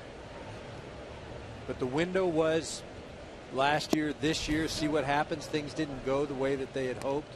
Didn't get out of the gate well, had some injuries. And you know, the reality now is make sure that when we do trade some of the pieces we have, we get some talent in return. It's just an unusual group of players here. Now, this is a team with a $100 million payroll. Second worst record in the National League. Only the Phillies with a worse record. And Craig Counsell was talking to us today about the mix of guys in the clubhouse. This is not like the Royals a few years back when they were losing a lot, but you knew they were building it and starting to put the pieces together. Well, it's interesting. There have been a number of managers that have gone through here over the last few years. Ned Yost and Dale Swain, and of course Ron Renicky, and now Craig Counsell, Ken Maka as well. And again, there's been a lot of change there, but I'm not so sure that the construction of this ball club, you know, has allowed those managers a lot of success. In certain times, yes. But again, the mix of what you have to have everything go right. And, you know, things haven't gone the way they would have hoped.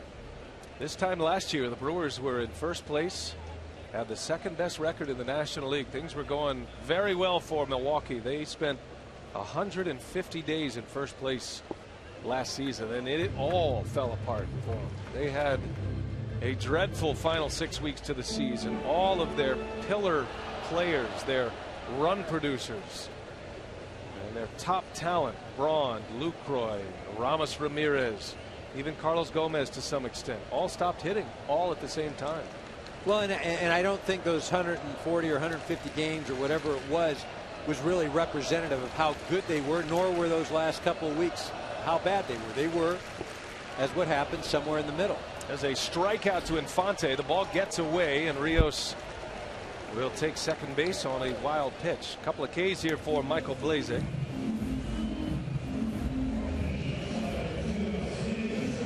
Craig Counsell taking over for Ron Renicky this year. Last year at this time, Renicky managing Milwaukee, a 43-29 record.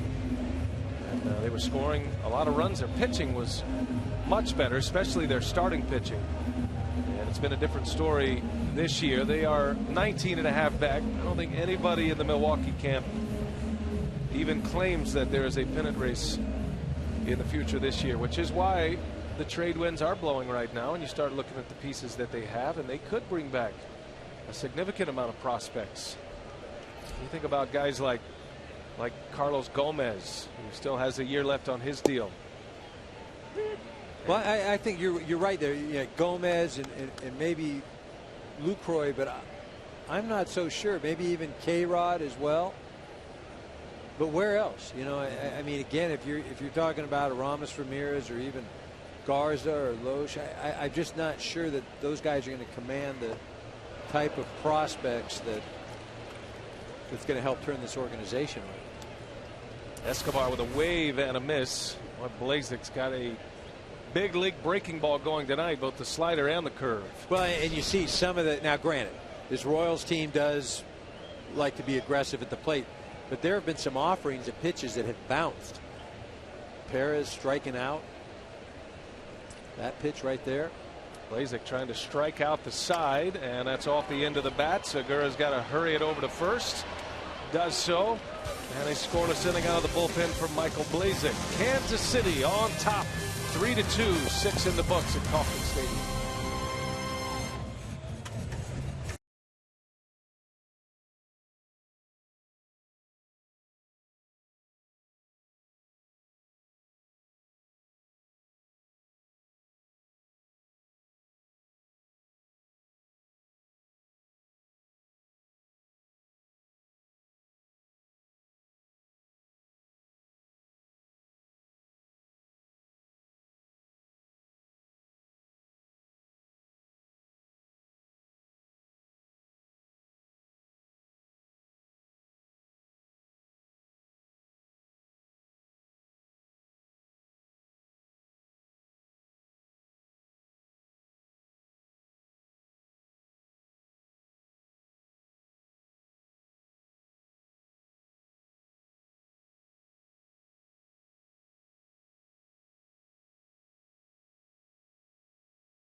B.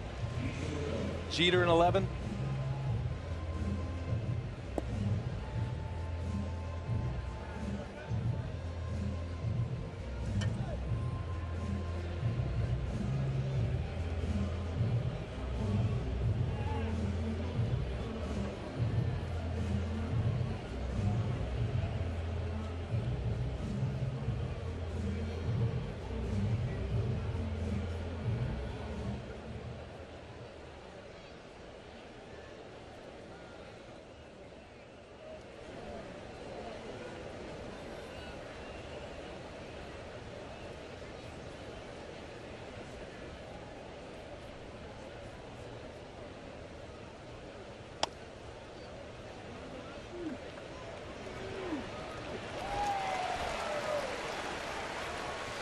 All right, Kevin, thanks. That is fun to track. Alex Rodriguez perhaps having to wait on another night. You never know. They may tie it up, get another at-bat.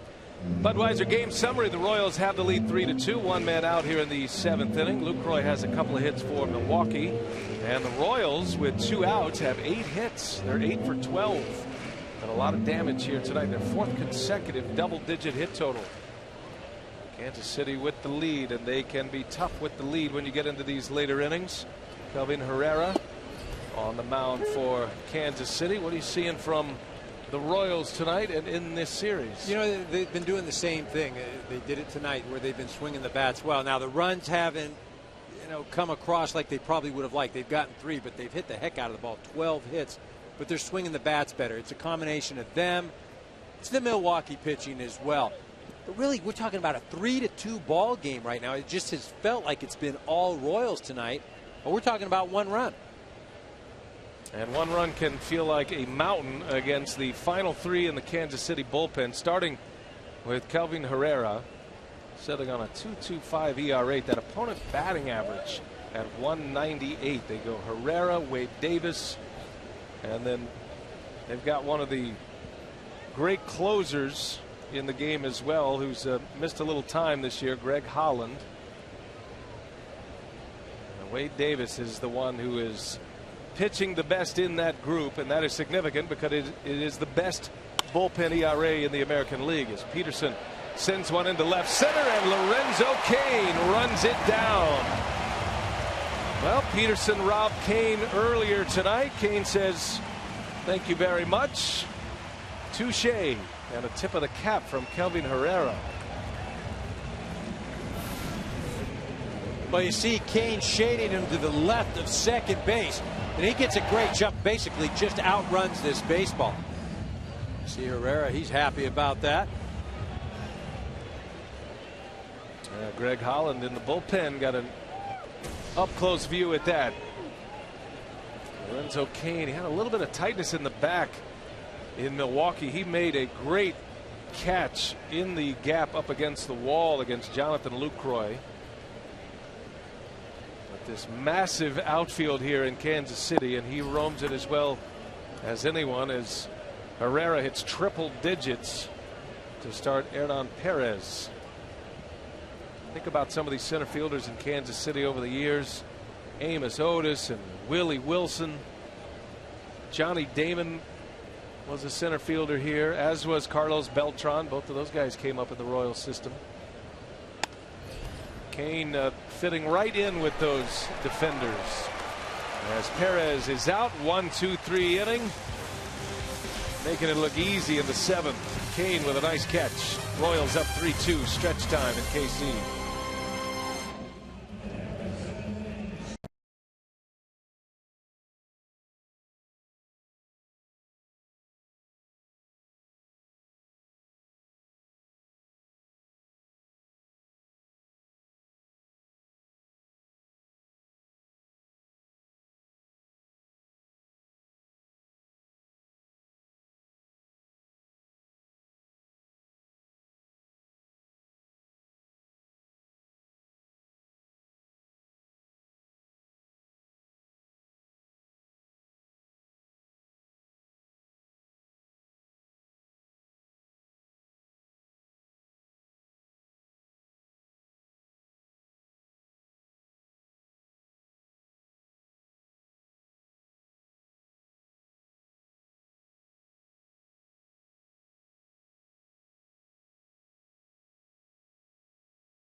Yes, you, sir, have issued a true statement right there. Let your clothing make a statement for you, Eric. I love that shirt right there, and he's right on.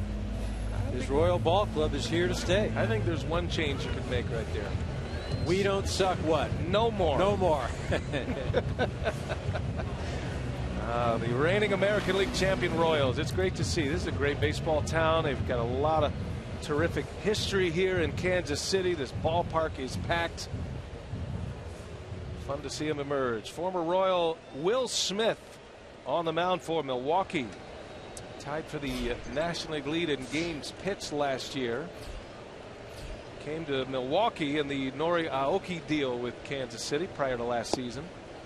And a trade that ended up working out well for both clubs, especially early in the season.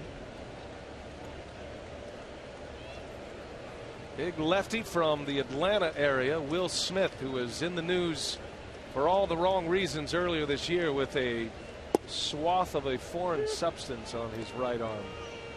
Got him an 8-game suspension. He appealed it. That was cut back to 6 games. A very reliable reliever for the Brewers. And he's got a lot of familiar faces on the other side. This was the scene in Atlanta back in May, and Freddie Gonzalez noticed something on the glove hand of Will Smith, and Will Smith, who had a lot of friends and family in the ballpark there in Atlanta, a Georgia boy, was ejected and later suspended. Yeah, ironically, a couple of nights later in Florida, Baltimore Oriole pitcher, Brian Mattis, left-hander, yeah, Brian Mattis, same sort of ejection, foreign substance on his right arm. And he got an 8-game suspension. He appealed it, and it stayed. Yeah. And Will Smith was reduced to 6. Go figure. 1-2 to Moustakas. A little bit late, slaps one in the seats. 96-mile-an-hour fastball for Will Smith. Well, and Smith is the type of guy that the Brewers, moving forward, envision him as possibly a starter. He started in the Royals organization, and in the minor leagues, that's where he was used most. Figure a horse like this, man. And a swing and a miss. Nasty breaking ball from Will Smith. He gets Moustakas on the slider. And a strikeout to start his night here in the 7th inning. You look at guys like Will Smith and Michael Blazek. These are 2 guys that the Brewers are thinking about moving into the starting rotation at some point. Depends how the trades factor in, what they do, who they send elsewhere. I don't think it would happen this year. It's tough to get a reliever into a starting role in the middle of a season, isn't it? Hey, you have to build up the arm strength, and you don't really want it doing that on game situation. You want them working it, whether it's spring training or the off season. The only thing about it, though, this year, again, really, the Brewers season essentially playing for the next couple of years, you could do it. I mean, there's no reason why you can't. Would you do it at the major league level or the minor league? He has options left. Would you send him down and stretch him out and try to see what you get, or would you do it here at the major league level? You could do it here at the big league. It's a little taxing on your bullpen, and it'll give Craig Counsell probably more of a headache than he already has right now, but I'm sure Will Smith would appreciate doing it here at the big league level rather than riding the buses again. There's a hot one out to short. Kane to Segura. Close play. Just got him. Lorenzo Kane busting it down the line, but he's out. 2 up, 2 down. Hey, a reminder that this July, baseball's best gathering in Cincinnati. Coverage of the 2015 MLB All-Star Game begins July 14th. 7 Eastern, 6 Central, right here on Fox. It streams live on Fox Sports Go. Queen City hosting the All-Star Game. They've got the big mustaches everywhere in Cincinnati promoting the All-Star Game. You've met the All-Star starters of the American League, which is essentially the Royals. How about the National Leaguers with Holiday, Harper, Aoki? Some of those Royals votes still carrying over for Nori Aoki now with the Giants. Paul Goldschmidt's having an MVP type season with the Arizona Diamondbacks. That guy is something special at first base in the National League. Really is. Flies under the radar. Doesn't get a lot of the credit that he deserves. You know, you mentioned that there were a couple of Cardinals on that roster. Hosmer drops down a bunt. That was a great play by Smith. But Hosmer able to beat it out, and a shift beating bunt single for Eric Hosmer against his old buddy Will Smith. And they share a smile at each other. I didn't think Smith had a chance. Look at this play by the big lefty. Yeah, he gets off and able to control his body and make the throw. Again, Hosmer recognizing that he's got an opportunity to lay down a bunt, and on top of that, probably not going to have a lot of success off a guy like Smith, lefty versus lefty. Those two are teammates, spent time in the minor leagues together. Third bunt for a hit this year by Hosmer. He and Moustakas have been trying to eliminate the shifts. Now Smith throws it away, and Hosmer on his way to second base. I'll tell you, there might be a little concern here with Will Smith. That was a very awkward throw to first he had. Something to keep an eye on. Spikes that fastball right in the dirt, barely made the dirt circle. Yeah, LaCroix doesn't even get a glove on it at all. Just off the side of his leg. As entertaining as it was, that does look like something that could lead to an injury. Yeah, just a lot of stress on the arm right there. Didn't really use the body, and again, trying to make a great play from the ground. Now 2 outs. This is where the Royals have thrived tonight. Scored 3 runs in the first 2 innings. 8 of their hits coming with 2 outs. Kendrys Morales turning around, hitting right-handed. Big bouncer for Perez. And Will Smith puts up a 0 in the 7th. We got a entertaining one here on Fox Sports 1. 3-2 Kansas City going to the 8th.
The strength of their ball club. Kelvin Herrera works a scoreless 7th. Made quick work of the bottom of the order for the Brewers. And now, Eric, it'll be Wade Davis. And he's giving up hardly anything this season. A .32 earned run average for Wade Davis. Well, and remember, when Holland went down with the pectoral strain, Wade Davis filled right into that closing role and did an excellent job. But you just look at those numbers. I mean, it's video game-esque. Nobody hits against him. 1 home run since forever. Yeah, you got to go back to August of 2013 to find his last homer. That was Ian Desmond of the Nationals who homered against him. His first pitch to Gerardo Parra. Milwaukee has the top of their batting order coming up. Parra, Lucroy, Braun. Davis has 8 saves this year. He picked up save number 8 on Monday night in Milwaukee. That was a game where the Royals had a nice comfortable lead. They had a 6-run lead at 8-2 going into the 9th inning. So Ned Yost brings on Greg Holland just to get some work. He hadn't pitched in a little bit. Holland ended up giving up 3 earned runs without getting an out. And then Yost bringing on Wade Davis, who finished off the Brewers despite the tying run being at the plate. There's a shot up the middle, base hit. Gerardo Parra with a single. And the Brewers put the tying run aboard here in the 8th.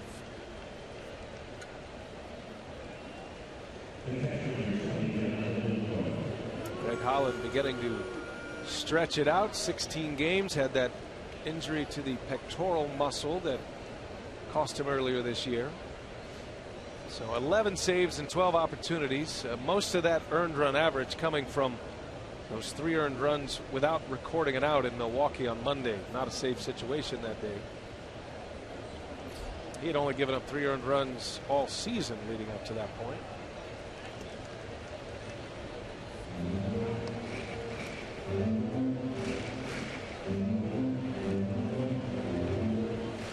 Brewers are where they want to be in their batting order.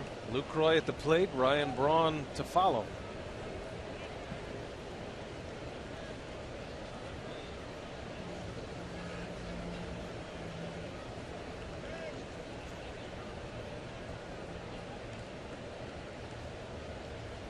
Lucroy, little soft fly ball to right. Rios is there, and 1 away. Right off the end of the bat for Jonathan Lucroy. 2 for 4 tonight for Lucroy.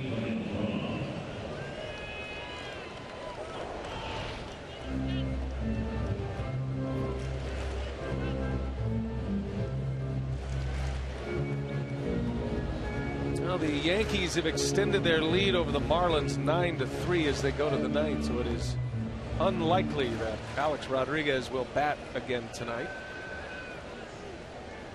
Alex Rodriguez with 2 hits tonight, 4 hits the last 2 days, putting him at 2,999 career hits. I wonder what that ticket's going to look like tomorrow. I'd have to wait another day. On the run is Parra. The throw to second gets away from Infante. That took a bounce, and Infante pulled the chute. Had he made the catch, he had an out. And Infante trying to pick it and apply the tag at the same time. They're doing a good job of getting it down there, but very difficult because as a middle infielder, you're taught to have your glove on the ground and go up to short when you're catching a short hop. But the difficulty is you're going up, but then you got to get it and bring it back down. One of the best to apply the tag, one of the best I ever watched, Derek Jeter. He actually started with the glove up and just brought it down, catching it and applying the tag at the same time. Well, that puts a runner in scoring position for Ryan Braun now, and he's in a hitter-friendly count at 2-0.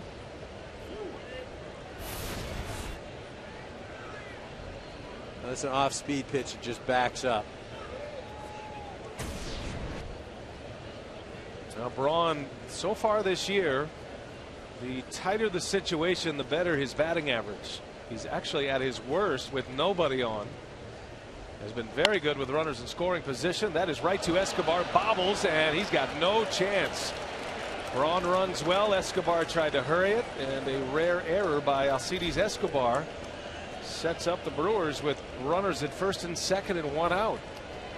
Well, because the ball was hit so hard, Escobar was just doing everything he could to keep it in front of him. Thus, he was not moving his feet. Just goes down on a knee. Doesn't get the clean hop. Unable to move because his feet are just planted. That is the 6th error of the year. Better than average for a shortstop in mid-June. Escobar normally makes those plays. So first and second, 1 away. Here's Adam Lind.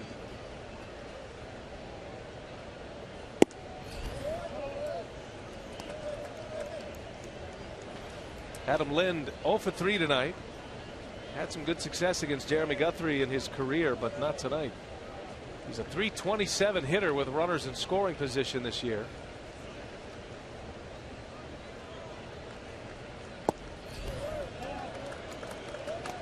2 balls, no strikes.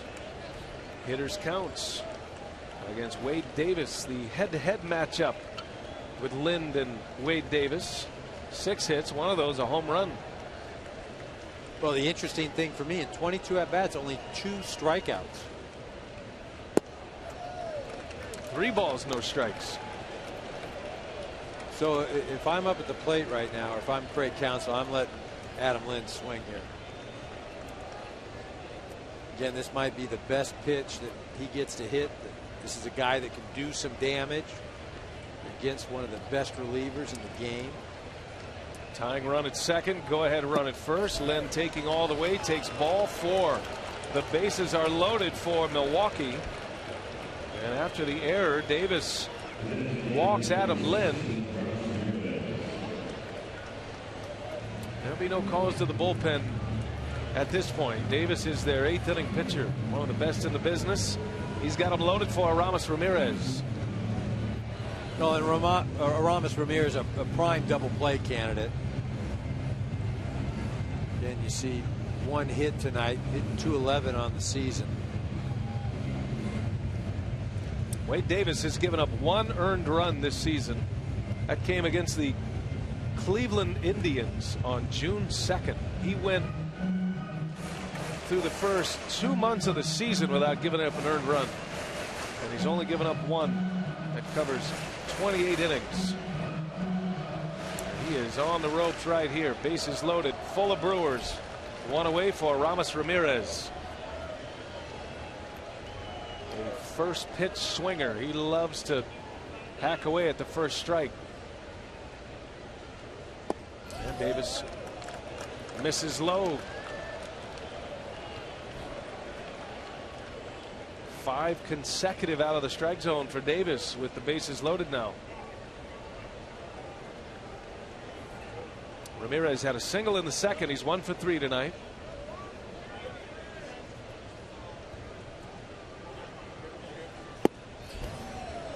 Two and 0. 6 consecutive balls, and Perez on his way out.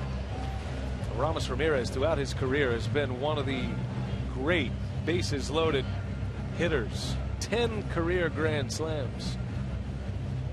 3 hits and 4 tries this year. Well, you can guess, being ahead in the count right now, 2-0, knowing that Davis has to throw a strike here, looking for 1 pitch in 1 spot. If you're wondering, Alex Rodriguez is the career leader in grand slams among active players with 24. 2-0 the count. And Ramirez takes ball 3. Wow, 7 straight. He's not missing by much. No, but he's missing basically the same pitch. I mean, it's down just below the knees. Hasn't been able to make the adjustment.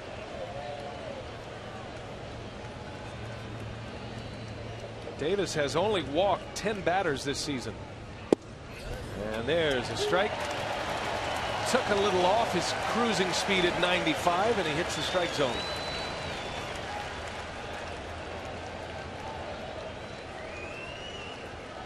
You can bet that Ramirez is going to be swinging from you know what here. Royals are looking for a double play ball here to get him out of the inning. Here's a 3-1 pitch, and Ramirez pops this one up. Shallow right. That's Hosmer back in the grass in foul territory. Makes a catch.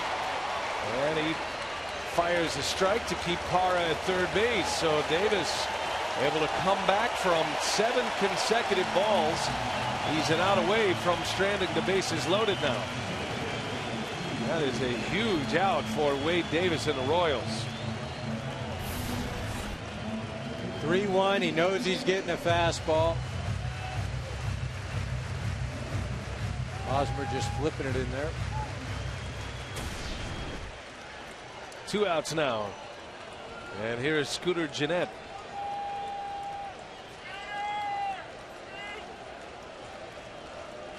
Gennett, a young hitter. Got some talent, shows occasional pop as well. Hit a home run on Tuesday night against Kansas City. That was in Milwaukee.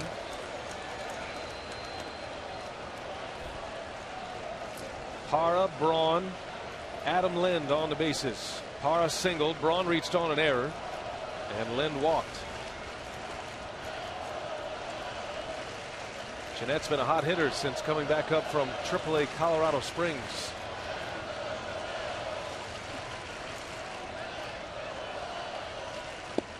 And Jeanette takes a ball. Scooter has a grand slam in his career. It came off Steven Strasburg in the Washington Nationals last year. 7 for 13 in his brief career in the big leagues with the bases loaded. 2 balls, no strikes. Big pitch. And Jeanette takes a strike.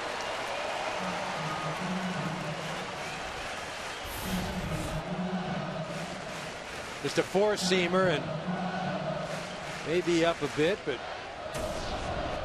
gets the benefit of the doubt from the home plate umpire. This is Jeanette's 9th game back with the ball club since his call-up. He has 8 hits in that stretch, and he swings and fouls one away late on a 96-mile-an-hour fastball from Davis. And that just shows you how difficult it is for hitters to gear up for Davis's fastball. Whether it was a Ramos Ramirez 3-1 or this swing right here, these are fastball counts. The hitter knows a fastball is coming.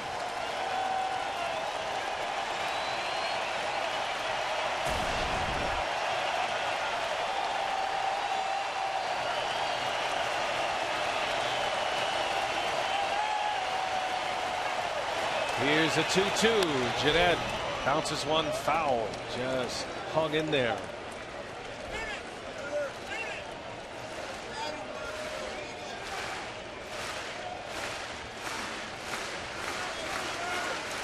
That was a week ago tonight. Scooter Jeanette, in his first game back from the minor leagues, he delivered a game-winning RBI in the 8th inning against Washington.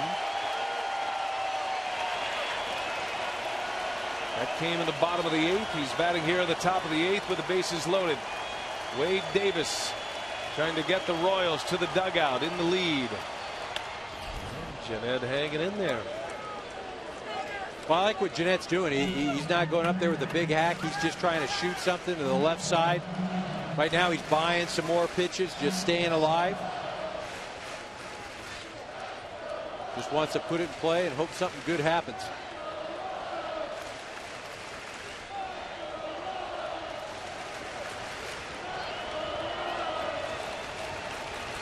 7th pitch of the at-bat. And in there, a called strike. Inning over.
Davis.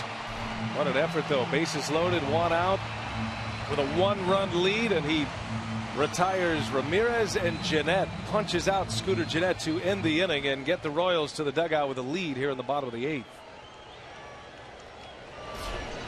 Will Smith back to work for Milwaukee. He'll start his 2nd inning. Here is Alex Gordon leading off.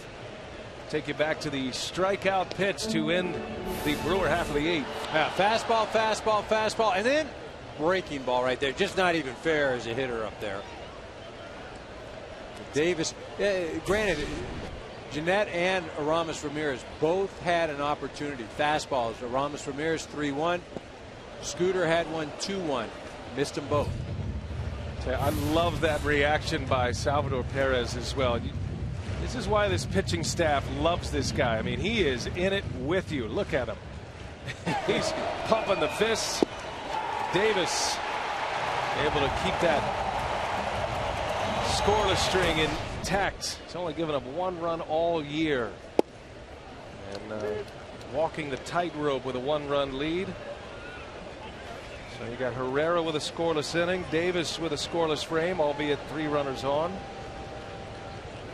Royals lead by a run here in the bottom of the 8th. And Gordon takes a call. Strike 3. Will Smith surprised him with a fastball, and down he goes. Not much Gordon can do with that pitch. A fastball down and away. Great location. 4-seamer. You just got to tip your cap. You got beat. If he can hit that spot, you say, all right, big man, we'll get you next time. So Smith out there to face one batter, the lefty Gordon, and now Craig Counsell will make the call to the bullpen. And here comes Jeremy Jefferson, another former Royal, is coming in. Bottom of the 8th in Kansas City. It's the Royals up a run. Got a pitching change here at the K. We'll take a break.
Hey, we got a good one tonight on Fox Sports 1. Royals Brewers. It's 3-2 Kansas City. We play in the bottom of the 8th.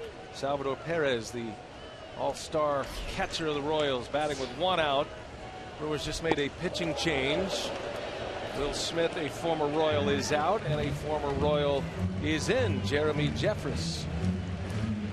Well, he can strike runners out, strike hitters out. He's got good stuff.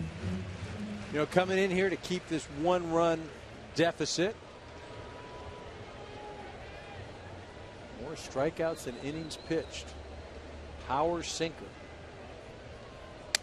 Oh, shatters the bat of Salvador Perez. Oh, that puts the power in the sinker you were just talking about. that thing had teeth, and that saw a bat, and it just went. Good call. Yeah, good note you handed me too. Look at that.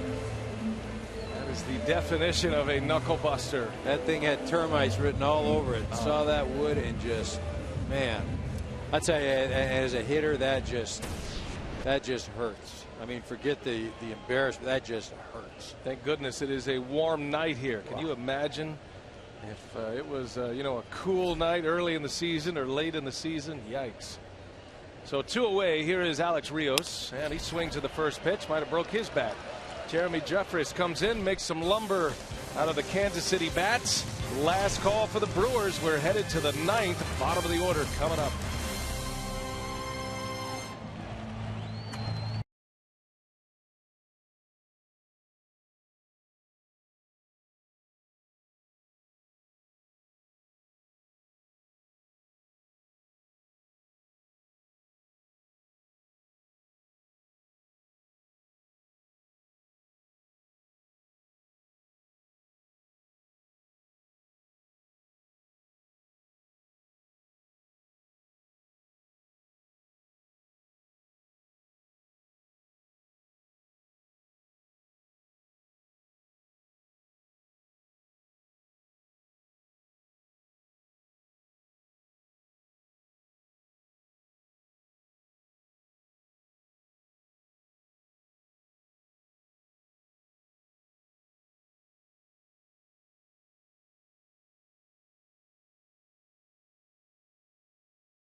This one coming right down to the wire here in the 9th. The Brewers trail the Royals 3-2. Kansas City has their closer in the game, Greg Holland, trying to get the final 3 outs and extend this winning streak for Kansas City to 4 in a row. Well, and you see, he's been on the disabled list this year. Not the gaudy numbers yet. And first man up, Gene Segura, line drive out right to the Gold Glover Gordon. 1 pitch, 1 out here in the 9th.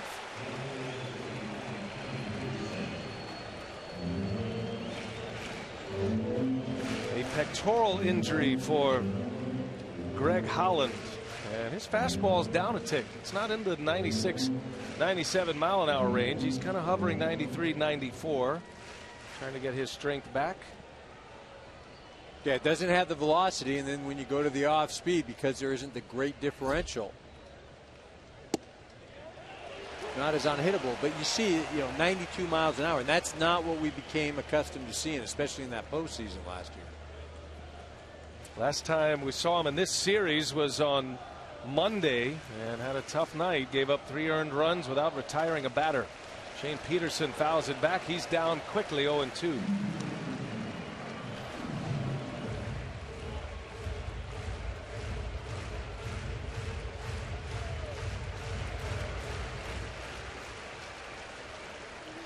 Shane Peterson, he's made an impact on this game here tonight. A diving catch, had an outfield assist. He was robbed of a hit by Lorenzo Cain in the 7th inning. A great play in left center. Peterson did have a single and a run scored in the 5th. The Brewers Their only run scoring inning was in that 5th inning against Jeremy Guthrie. 3-2 Royals. 1-2 the count. And Peterson fouls it away. Prior to that outing Monday in Milwaukee, where Holland gave up 3 runs, he had retired 15 of 16 hitters over a 5-game stretch. Had 4 saves in that stretch. And go back to last July, he's 31 of 32. A swing and a miss. The ball gets by Perez. Peterson can run. Perez throws too high into right field. And after a strikeout, Shane Peterson will reach. See how they score that on the batter runner getting to first base. Well, probably a wild pitch. This was off speed.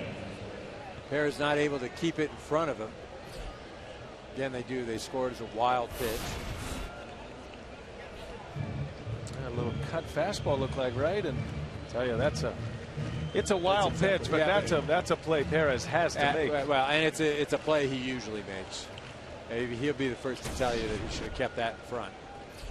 Well, it opens the door for the Brewers. Runner at first. Here is Hernan Perez showing bunt with 1 out. Takes a strike. Well, the defense not making it easy for these Kansas City relievers. In the last inning, Escobar booted a ball at short. Wade Davis had to escape from a bases loaded situation.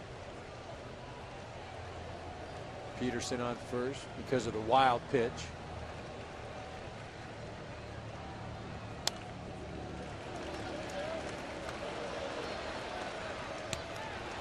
Perez, the guy the Brewers got from the Tigers last month, claimed him off waivers. And another situation here where Craig Counsell, because of the Brewers record, he's got some pinch hitters available tonight, but he wants to see Hernan Perez in a tight spot against a closer. And a wave and a miss. Down he goes on strikes. The 2nd strikeout of the inning. 2 away for Greg Holland. Now that cutter again. In a great location, down and away, really unhittable. All right, so this is the guy that the Royals fans have been waiting for. At least they hope so. That could be the last hitter tonight. Gerardo Parra, who has 2 hits and a sacrifice fly tonight. 2 out of 3 at the plate, has a stolen base. Holland looking for save number 12.